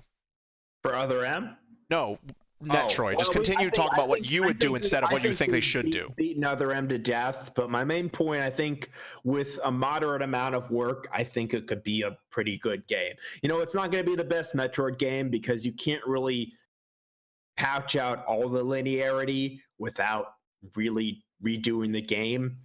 But Fusion is a pretty linear game, and it does open up near the end, but it's still well regarded. So it's, you know, maybe it's not completely in the classic Metroid style, but even Samus Returns and Metroid 2 are pretty linear too. You know, you're going from area to area, descending into the planet. So I almost think, like,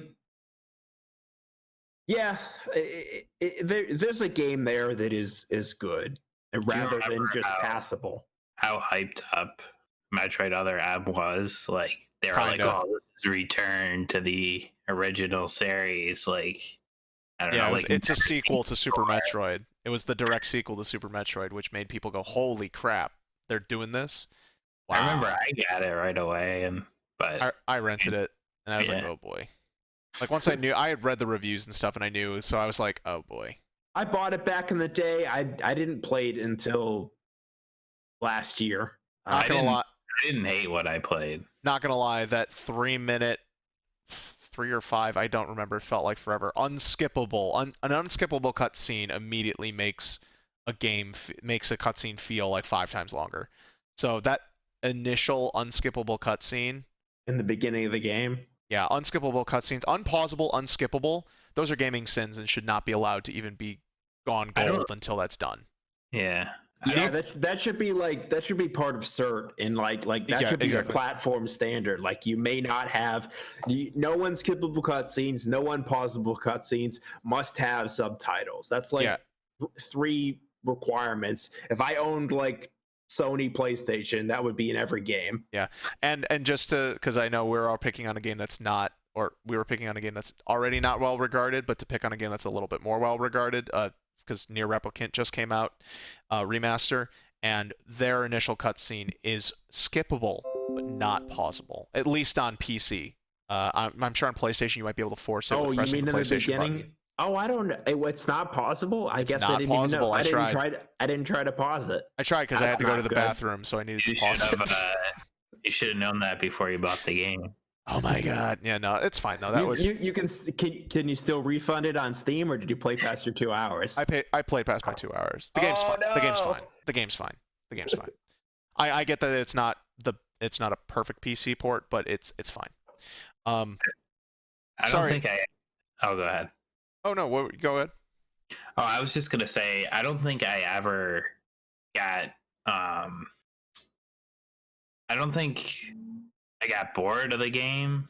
I don't know. I think I just got distracted. I think that's why I just never finished it. Distracted by another game. Other M? Other M, because I remember getting it and like playing it, and I didn't like hate it or anything, but I just think I got distracted by another game. All right.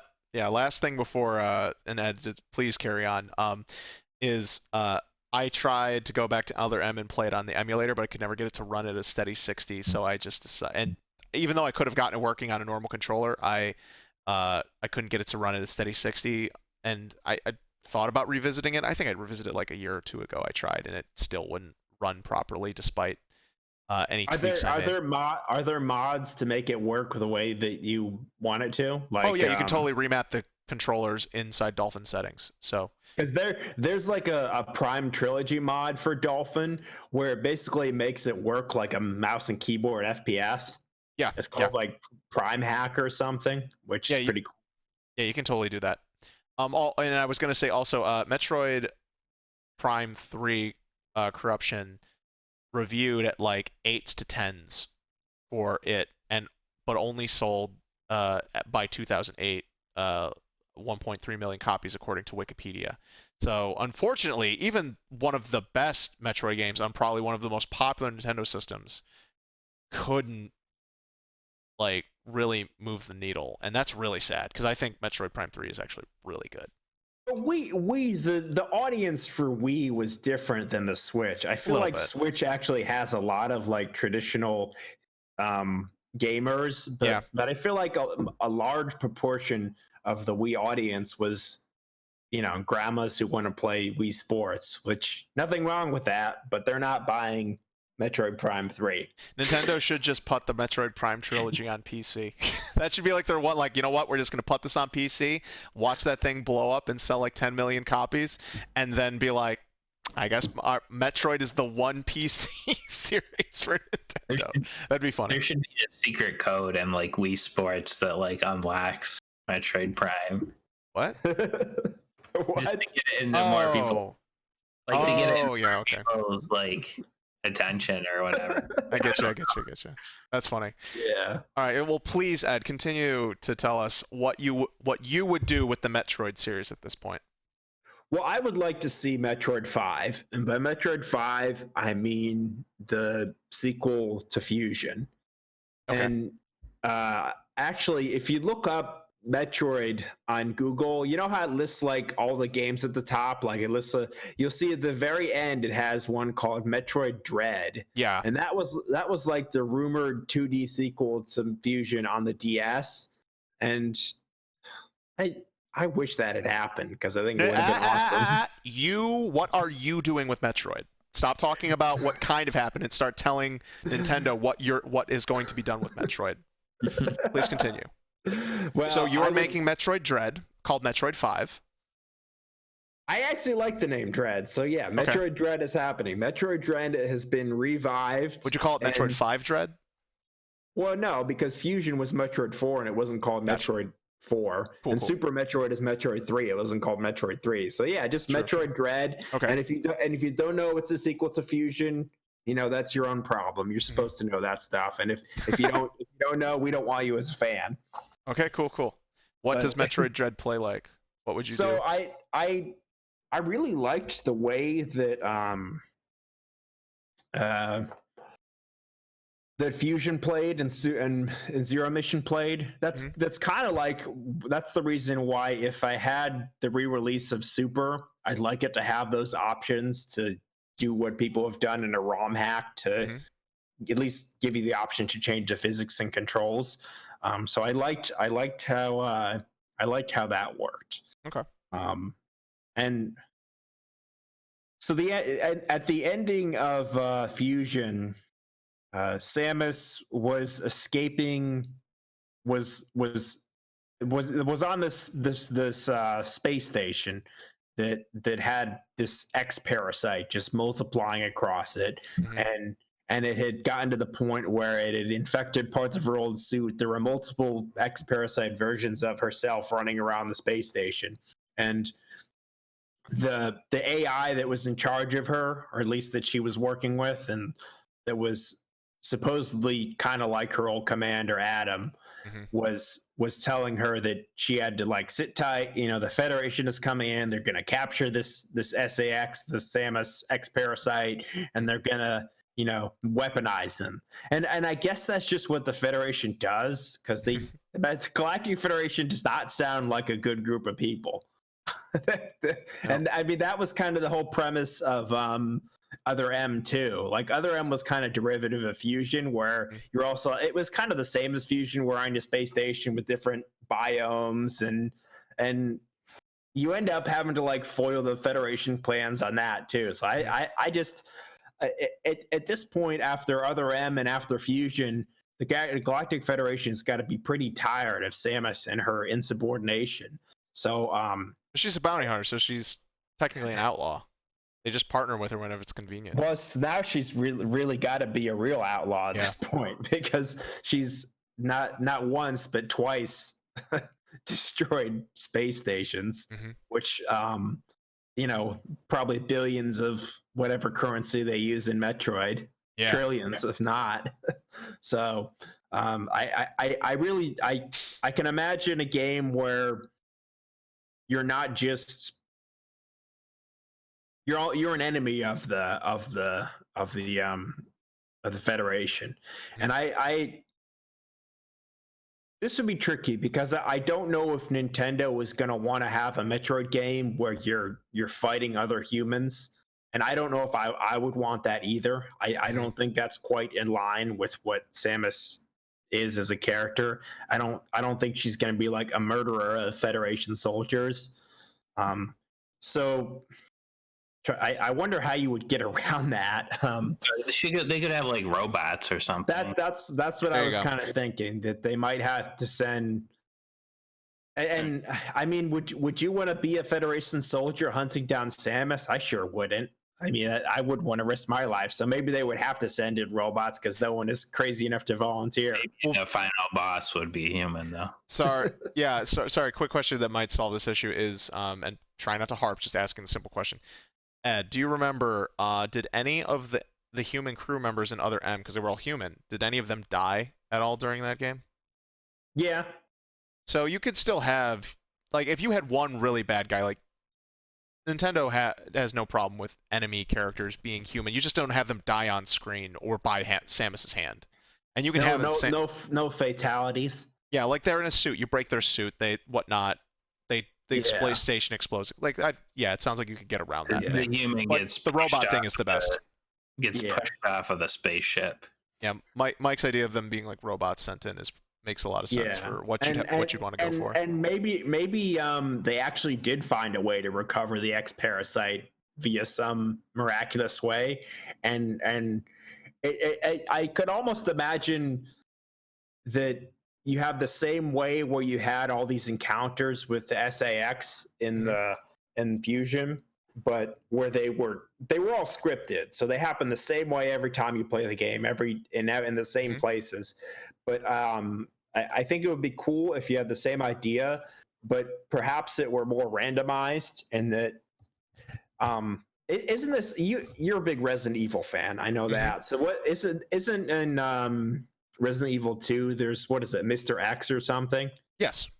So how exactly does that work? Is that all random, or is that scripted?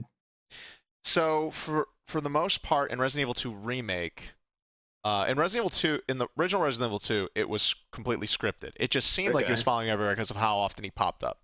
Yeah. And then in Resident Evil 2 remake, what happened is his initial appearance is scripted, and there's like 2 other parts where it's scripted while he's walking around, that he will teleport to your location in order to be a threat for that situation and immediately start being in conflict with you. But in between those like 2-3 segments, he's just got an AI walking around the room, and he has noise triggers in game that will draw him closer in your direction rather than walking away from you. So if you like fire a gun or start running, he'll hear you and he'll start moving towards you. Whereas if you're walking around slowly and not shooting, he will make his way around and eventually makes it like towards, but he just does rounds without direction.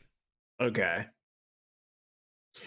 I think if Metroid were to have such a system, it could be more random, or there'd have to be some rules for it, because it would have to take into account that you're not necessarily going to have access to all escape routes, because you might not have all the abilities at the time. You might not have all the necessary powers to fight it or escape. So it would just be cool if there were a bit more unpredictability to it, because those were some of the best moments in Fusion when you were. I mean, I played it as a kid. It was pretty scary to play as a kid, and I think that was really exciting part of it. Yeah, I really want to speculate with you on some Metroid game ideas, but I really want you to. I feel bad about derailing the Other M conversation, so please continue on. What you currently are thinking about. And what games do you want to see? Because I know, like, I'll help you out a little bit here. Like, you want to keep the 2D, like Metroid classic style, right? You're not really interested in like doing the Prime first person or 3D, or I know you like Other M, but Prime should continue. I think Prime is a good place in Metroid, and I think it has a good place as really like a AAA experience. Where I think these days it's really hard to convince people to spend $60 or $70 on like a 2D Metroid. Even I think even Samus Returns was, it released on 3DS at a time when Switch was already out, so it was kind of like a dead platform almost. Yeah. But there are so many high quality Metroidvania type games on Switch that are $15-20. Yeah. But it would really, but I mean, Metroid is, I've played a lot of them and none of them are Metroid, so they're even just being that brand, I think, could command a premium. But I do think there's definitely a place for a high budget AAA Metroid Prime game that might not be filled only by a 2D Metroid. What if I joined the team and I was like, oh, I want this to be like Halo, like the next Metroid Prime like Halo. I don't want that. All right. Would you Well, take me off the team? all right. If I'll take that angle as well, Mike. If Ed, you don't have, if you're okay with it. Go ahead. All right. So if I was coming to you as you're the director, I want to be your assistant director, I'd pitch you a few Metroid game ideas. Because I like what you were saying. So first person with that, and I mean Prime is kind of this. I didn't play much of 1 and I didn't play any of 2, but I beat 3. So I'd be like, hey, what if BioShock, but Metroid? I don't know if you've played BioShock 1. So I haven't played BioShock, so explain to me what you mean by that. It's literally 3D Metroid. It's you're in semi-contained spaces with a certain amount of agency to go around, but ultimately there's a critical path, but there's enough room for you to explore. You have a set of weapons that both help you take on the different enemies that can pop in, as well as tools you eventually get that help you explore more. And then there's a dedicated story driving you forward, plus environmental things, and also a conceit that keeps you contained. Like you're leagues under the ocean in a underwater city that was built by super geniuses that just rejected society in the 1950s, I guess. So it'd be like a similar thing where Samus can get stranded on a planet, or it could be in a controlled, abandoned lab that had a signal, or she was sent on a bounty to go retrieve something. And so you could have all these conceits. So yeah, I like. We have no idea what Prime 4 is yet, so that could be exactly what it is. And you could also even go more horror themed, because you could totally do a horror themed Metroid. I would like to see more horror themed, because that was one of my favorite parts of the of Fusion were the very tense moments. Like obviously there's the encounters with the SAX, the X-Parasite version of Samus, but there were also moments like Nightmare, one of the best bosses in Fusion. You see at various points, you see shadows of him flying around sector 4, I think, is the ice sector. I don't remember. But and then later when you return to it, you see that parts of it are just destroyed because Nightmare has gone on a rampage, and then you finally encounter the boss. Like, there's a lot of foreshadowing to some of these encounters. Or there's another boss in it called Ceres, which is this sea serpent almost that swims around really fast in a tank, and in the areas leading up to it, you see it's like molted skeleton, so you get an idea of what it's going to look like, and they do a very good job of making some of those bosses seem scary. And there's a security robot that you see once and you fight, and then it goes away, and you fight it the second time, and it's all destroyed parts of it, and it's got more attacks. So like they do a very good job with the suspenseful angle in Fusion, and I could like that from what you're describing of BioShock. That seems like a good extension of both Prime and what they've done in Fusion, and even the Prime games have some like really creepy parts to them. So leading in that direction, I think, would be good. And I was going to get to that, but yeah, I agree with that as a good way to evolve the series. And also, and BioShock I brought up for Prime specifically because BioShock is also first person. Yeah. But I just realized from what you were saying, an even better thing, and it'd be kind of Prime-ish, like, because I also like Other M. I think Metroid could be more of an action series if it really wanted to. Um, but if we were leaning more, I don't want it to be too much of an action series. okay, so you don't want it. So this you would probably be. You would also dig too. And once again, I'm probably stating games I don't know if you've played, but you saying you're sci-fi buff, I'd be really disappointed in you if you haven't played these. Have you played either Dead Space 1 or 2? No. Oh my God. All right. I'm not, Yeah.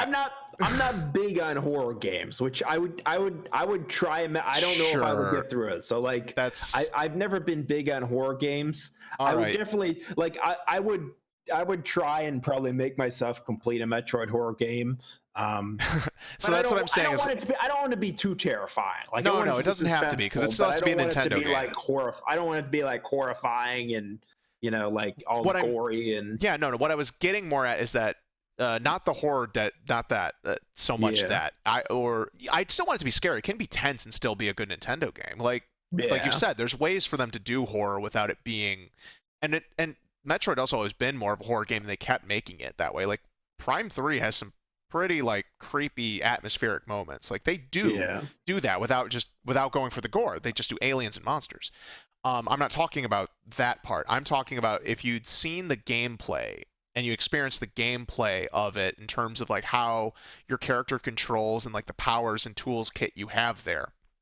I think Metroid's a great fit for making a 3D over the shoulder like third person shooter that with also some weaponized tools and some unique traversal that I think would translate well, and you could easily envision a Metroid game that was like this. So that's where I'm like, go. I'm not telling you to play the games. I'm disappointed, but you don't have to. I get it if you don't like horror games. Just go watch some gameplay videos of the way Dead Space 1 and 2 work, and Mhm. you will, and I think you will immediately see like how Are Metroid Dead could Space go over are it. they the ones that kind of integrate their HUD into the game? Yes. I like that idea. I think that would be a good, a natural fit for Metroid. And you kind of already have that in Prime, where Yes. all Is the your visor. elements are like part of what you're seeeing at your visor. Yeah, which is So you awesome. already that is a cool. Yeah. Yeah. But yeah, I think I haven't played yet Control, but I'll probably play that when I get a PS5. But doesn't that have like kind of an element of being a 3D Metroidvania? yes. And that kind of has like a sci-fi element going towards it. So I'll have to play that and Yes. kind of see how I feel about that. But I have a feeling that might have some influences that I could get some inspiration from. It's probably more actiony than you'd enjoy, but yes, you could totally see a Metroid game. You could totally like pull the gameplay I don't skeleton mind an action game. and I put a just don't Metroid want. I don't skin over it. necessarily want like my Metroid games to be super. Like you know I'm a big fan of Ratchet and Clank, and that's Yeah. probably like more action shooter than it is Right. platformer at this point. Yeah, yeah. So, and I'm not advocating for that either. It would Yeah. be a slightly slower pace, but clearly you still have to have some action and I was gonna call her Metroid, which I would have felt really bad about as well. Samus is using her tools and her weapons in her suit. I would also say like, and we've kind of already said this twice on here, and even for Mega Man, I could totally do the same thing. But like applying the Zelda formula to Metroid with Samus, like maybe being in some sort of alien planet, getting tooltips, having to repair her ship to get off the ship, meeting some like alien townspeople and NPCs, and going into some dungeons and solving puzzles. Like 2D Metroid is just a type of 2D Zelda, and same thing for Castlevania. It's more like it's just slightly different perspectives, but it's the same kind of thing of exploring, getting tools that unlock paths and doorways to progress to the next thing. And I wouldn't have NPCs or puzzles in Metroid. I don't want a whole lot of NPCs. I don't want to be going around and having chats with alien colonists. Okay. And I'm not big on the puzzles in Zelda. That's kind of why I'm not a big Zelda fan. The only puzzles I really like in Metroid is they have like occasional like they're mostly like morph ball puzzles is what it is, where you figure out how to get to an item or unlock a door. So Mhm. and I'm gonna end on maybe one other game idea. Sure. Is I think Prime should continue, and we talked about how we could improve other M, which maybe there's not even enough that could be done to improve it, but I think there maybe is. But I would really like a studio to take another crack at a third-person 3D Metroid, because I think there just isn't enough of that style of game in the I'd be down for Metroid that. series. Yeah. And we talked about Dead Space, we talked about Control. I played some of Rise of the Tomb Raider, one of the 3D Tomb Raider games, and that one also has elements of Metroidvania where you kind of have multiple hubs, and you're getting items that let you explore previously inaccessible areas of the environment. So I think there's a game there that could be a really good third-person action game that also has the Metroid traditional power-ups and tools and aesthetics. So I would definitely say we got to take another crack at that formula. And I would like some level of story. Like, I liked that, even if it wasn't successful, I liked that Other M tried to flesh out the universe and characterization of Samus. I agree. And I think that would be something that's good. That's another thing I'm not wild about Zelda. I don't actually like the silent protagonist that much. Yeah, I'm not a big fan of it either. Yeah, so I like when I'm playing a character that seems more complete. Yeah, I think Samus doesn't need to be like a super talkative protagonist, but definitely like she doesn't need to be mute. She could definitely one suggestion I've read and I kind of agree with is Mad Max and Fury Road. Yep. is a good example of a protagonist that speaks and has some development to him, but it's not he's not a chatterbox. Yeah, you can write characters that speak little but are still like to the point, and that makes a lot of sense. That would make a lot of sense for Samus. What are your thoughts on a multiplayer Metroid game? I probably wouldn't say let's make a multiplayer Metroid game, but if someone came to me and said, hey, I got this really good idea for a Metroid game and we're gonna pitch it, but really, like, that's what they were going through with Federation Force, and everyone hated it. I don't think that's what anyone wants out of Metroid, but maybe there could be a mode, like it could be a mode in one of the Prime games, like in Prime 2. Who knows? Like yeah, who knows? Maybe Maybe Prime 4 is going to have a multiplayer mode. And, I don't know if you've kept up, but they've added a lot of developers and artists from games that I think there's been ones who've worked on Call of Duty and other multiplayer games. So yeah, I guess that's what I was kind of thinking of before when I was speaking of the Halo aspect. Maybe not so much in the actual like single player game, but in like the multiplayer type. I just haven't played much Halo to really say what I mean. Right. I'm not a big multiplayer shooter guy, so I can't really have too much of an opinion of what I would want out of that, just because it's not something I'm interested in. It's very classic like stage gameplay with some like wide arena hallway style stages. Yeah. So you could, once again, I think Mike's got a point. Like, you could totally see Metroid put into this, but it wouldn't be a Metroid game.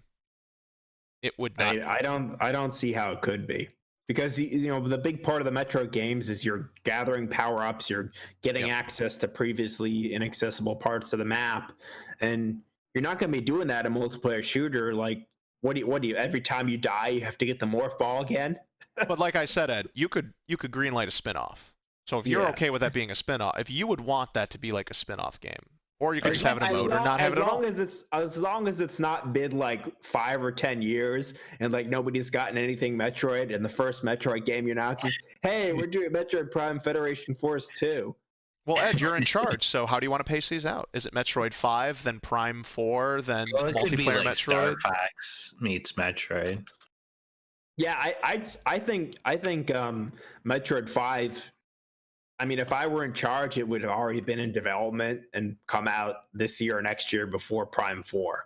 Because Prime 4 is obviously like a huge undertaking, but I think a Metroid 5, like a 2B Metroid, is something that is smaller scale that they could have been working on it this whole time, and I would say they should have been. And if I were in charge, it would be that way. And people would be happy to have something to get them excited about Metroid, other than the Prime trilogy. Like I just gotta get people interested in Metroid again. And I think, it's never going to be a big sell. It's not going to sell like Breath of the Wild, but I could see it being successful in the way that Fire Emblem is successful, because Fire Emblem is a core franchise for Nintendo, and it's not selling tens of millions of copies, but I could see it selling 2, 3, 4 million copies for a Metroid game, and that would be a success. I think based on new trends, like you would need to change Metroid a bit, which is completely different thing to say, but like Horizon Zero Dawn and Mass Effect are like the two sci-fi series I go to that are huge hits, and I'm like, you can sell a sci-fi game, so it's clearly not the genre, but you need to meet people in a different direction, and so you either need like this open world RPG style thing, or go for this. Mass Effect is not an open world RPG, but it's a type of RPG that had the relationship mechanics. And that's kind of the other thing. Like Fire Emblem got popular when they added the relationship stuff. That's when all the waifus. Nobody liked it. Nobody cared about the tactic battles. Then once you could waifu in between the tactic battles, everyone bought it. Don't put waifus in Metroid. Yeah. Metroid is the waifu though. Metroid only has one waifu. You don't get to choose. Which is fine, because she's the only waifu you would choose. Although if you had an actual non-clone, an alien, female aliens in like in Mass Effect. She need, like, if Samus had an actual bounty hunter rival that wasn't a clone of her, that'd be great. Like two competing bounty hunters, Samus versus another bounty hunter after the same thing, and they have that like friendly, like antagonist, that like almost friendly antagonistic, that frenemy style thing where it's like, oh, Samus, look at us again. Like they could totally do that. That'd be fun. Samus could be in the Star Wars. You are right about people not being interested in Fire Emblem before they added their relationship mechanics, and I kind of fear that Metroidvanias are like that. That just the genre itself is not popular enough without some like conceit. And I like the relationship. I liked Three Houses. I liked it a lot. And I'm sure there's plenty of like old school Fire Emblem fans who are like, oh, they ruined Fire Emblem.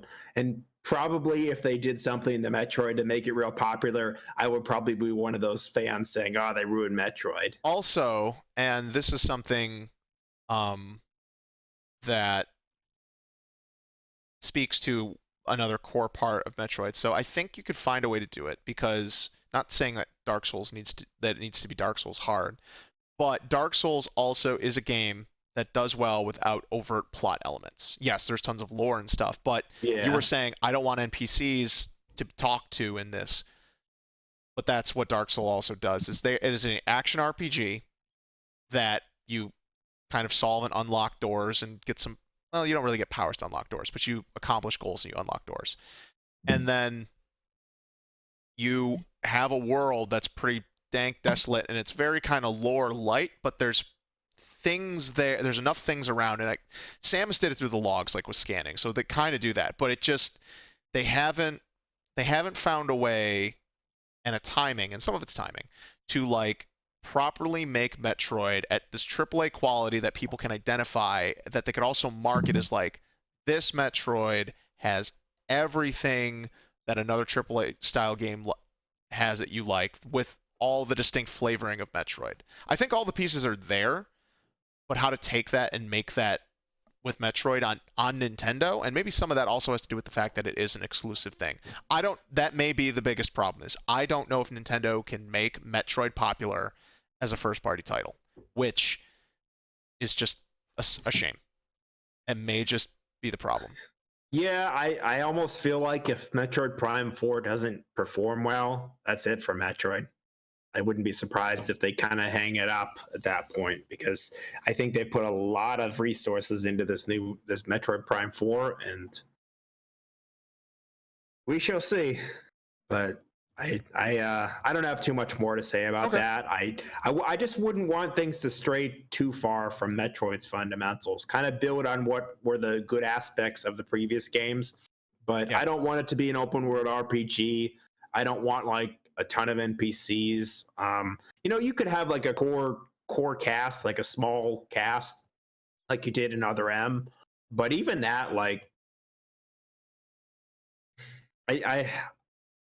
I know what I would like out of Metroid, but which is what this episode's about, so you can tell us that.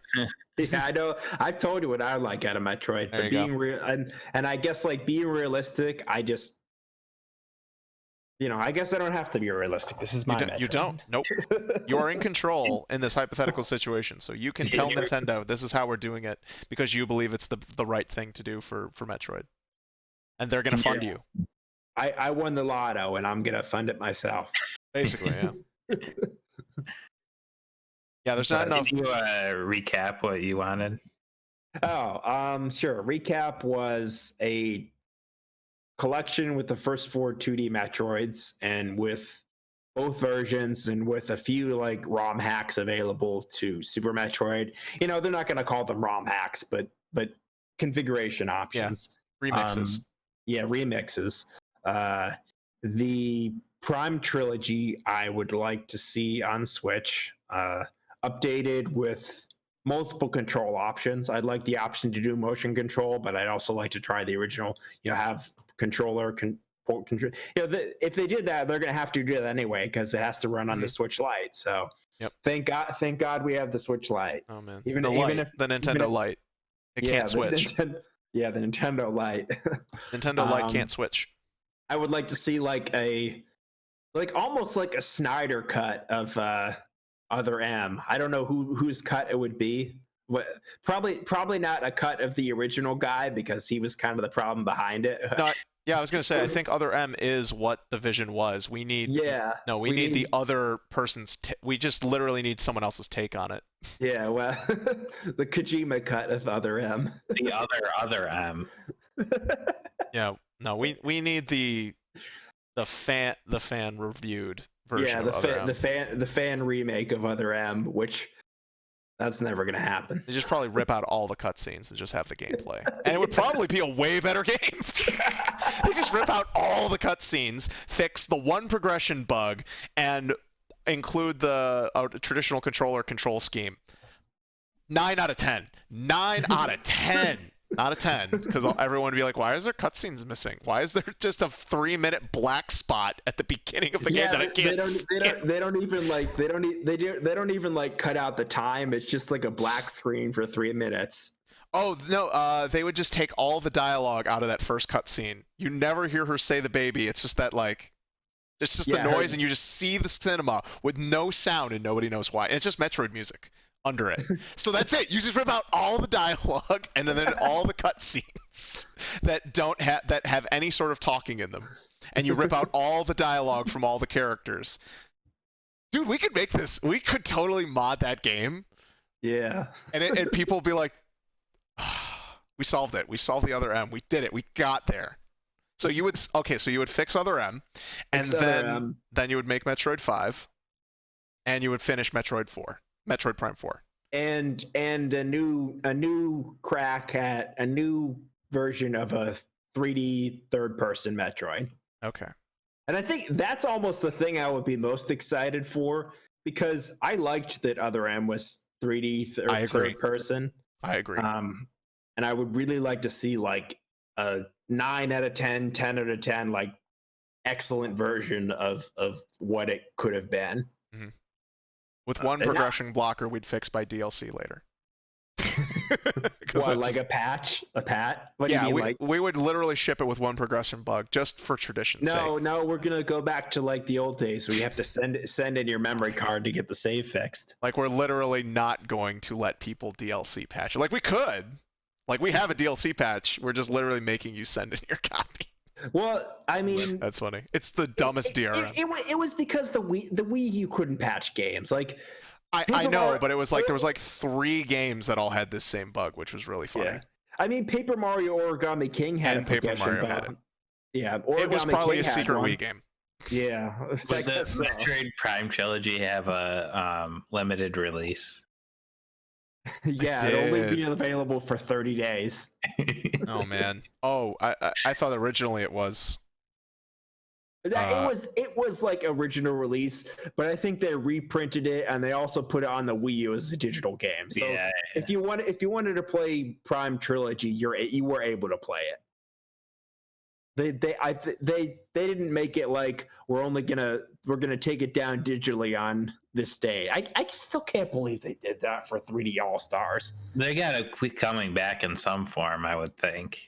I don't think so. It's the Nintendo Vault. We'll see. I think there's a lot saved up for Switch Pro. Maybe in 15 years at the 50th anniversary. I think that's why with E3 it's gonna be a big deal to find out this stuff. I think that's where, especially with COVID it's like messing all this stuff up. 6 or 7 weeks away now, isn't it? We're getting close. It's always like second or third week of June. Yeah, like 7 weeks away. And that's when about for 2 weeks we'll get all sorts of weird stuff because I think like Nintendo will still do their own independent direct, it's just timed with stuff because they don't do press conference. No one's doing actual press conferences here. Microsoft will do a thing. Sony will do their own state of play. That's technically not it'll be the future of gaming, right? The state of play, well, I don't know what they're gonna call it. State of the future of play. I don't know. Yeah. A future gameplay. Whatever they choose to call it. They'll do a stream. They'll do a video. Greatness awaits. They'll do their video PowerPoint or trailer PowerPoint for us, which will be nice to just have new information. So. Yeah. Yeah, but a lot of good ideas today. I think as fans, totally we just don't get to see as much love put into it, and it's so funny that there's these established brands that clearly there's interest in, and it's just it's bewildering that they just can't get their heads around it to make these ideas and actually do it. And I think a lot of it has to do, and actually we went through 3 Japanese properties today. I think a lot of it has to do with Japanese business model, or not business mindset. And there's a lot of personal stuff that goes in there where it's like, well, Nintendo said before, like, they don't like to overlap too much with their game series, so they have everything kind of separated out. Unless they have like these grand new ideas. We've heard from interviews before, like there's ideas where they totally be like, no, you can't do this game like this. Like Paper Mario, they wanted to take all the story out of it. They canceled Mario and Luigi is never coming back. I love those games. They canceled Mario and Luigi because they have too many RPG series. Although like Fire Emblem is a tactical RPG. Golden Sun's gone. That's probably never coming back. So that'd be cool. Xenoblade Chronicles. Xenoblade Chronicles is now their new RPG series. Paper Mario is now basically not an RPG, but it's like it's always like a weird hybrid style thing that's like more not RPG than RPG. It was almost like turn-based Zelda this time. Yeah, but I liked it a lot. I thought it was really good. But we've been over our opinions there, so we're not gonna. Yeah. So I think a lot of that has to do with, and then also I think responding to what works, like with Mike's idea with Pac-Man. I think Namco likes to, or thinks there's more money to be found in just doing those traditional Pac-Man games, because a lot more people remember that. There's a lot more nostalgia behind that, and the other experiments never sold that well. It was a flooded thing, and they're not. I was gonna say, I think one of the biggest problems is like they create one game that is like an utter failure, and then it's just like they don't do anything for years. Because I know they made some new like kind of Pac-Man platforming game that was like based off of the TV show, and that never, that was like an utter failure. And then I don't know about Mega Man, was there a game that like was considered like a black sheep or like kind of killed it?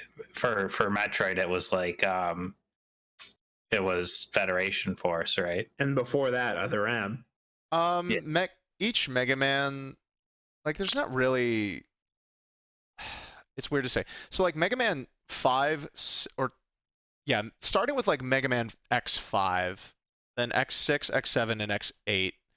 are all kind of like weird black sheeps because technically the story, I think X5 was supposed to be the conclusion, but that game was also like really cheaply made. X4 was made with like a super high budget, and then because they actually did like full anime cutscenes, and then with voice acting, English and Japanese, and then X5 was supposed to was made really cheaply and was supposed to kind of be the conclusion, which led to Mega Man X or Mega Man Zero and those four games, which were on the GBA. So it was bumped down from consoles to handheld, and then but then they decided to continue and they did Mega Man X 6, 7. 7 is like the real black sheep of Mega Man because people do not like that game, and even though they tried to do a mix of like 3D and 2D, but alternating between like top down, like not top down, but like isometric top down, sort of like behind the back 3D. It's really weird. Go look it up. And some like full open 2D or two full open 3D and 2D, but in the old stage thing. It's really weird. It was really experimental, and I don't dislike the experiments, but I agree. Mega Man just got pumped out, so every single time Capcom just would pump out games that were okay and pretty good, but not given the TLC they deserve to be blockbusters. So they just overdid it. They kind of overdid it and always underdelivered. But they were never was bad. Well received, right? Okay. Like that's the thing. Mega Man's been around because it's been around. Like they've always been pretty good, but never amazing.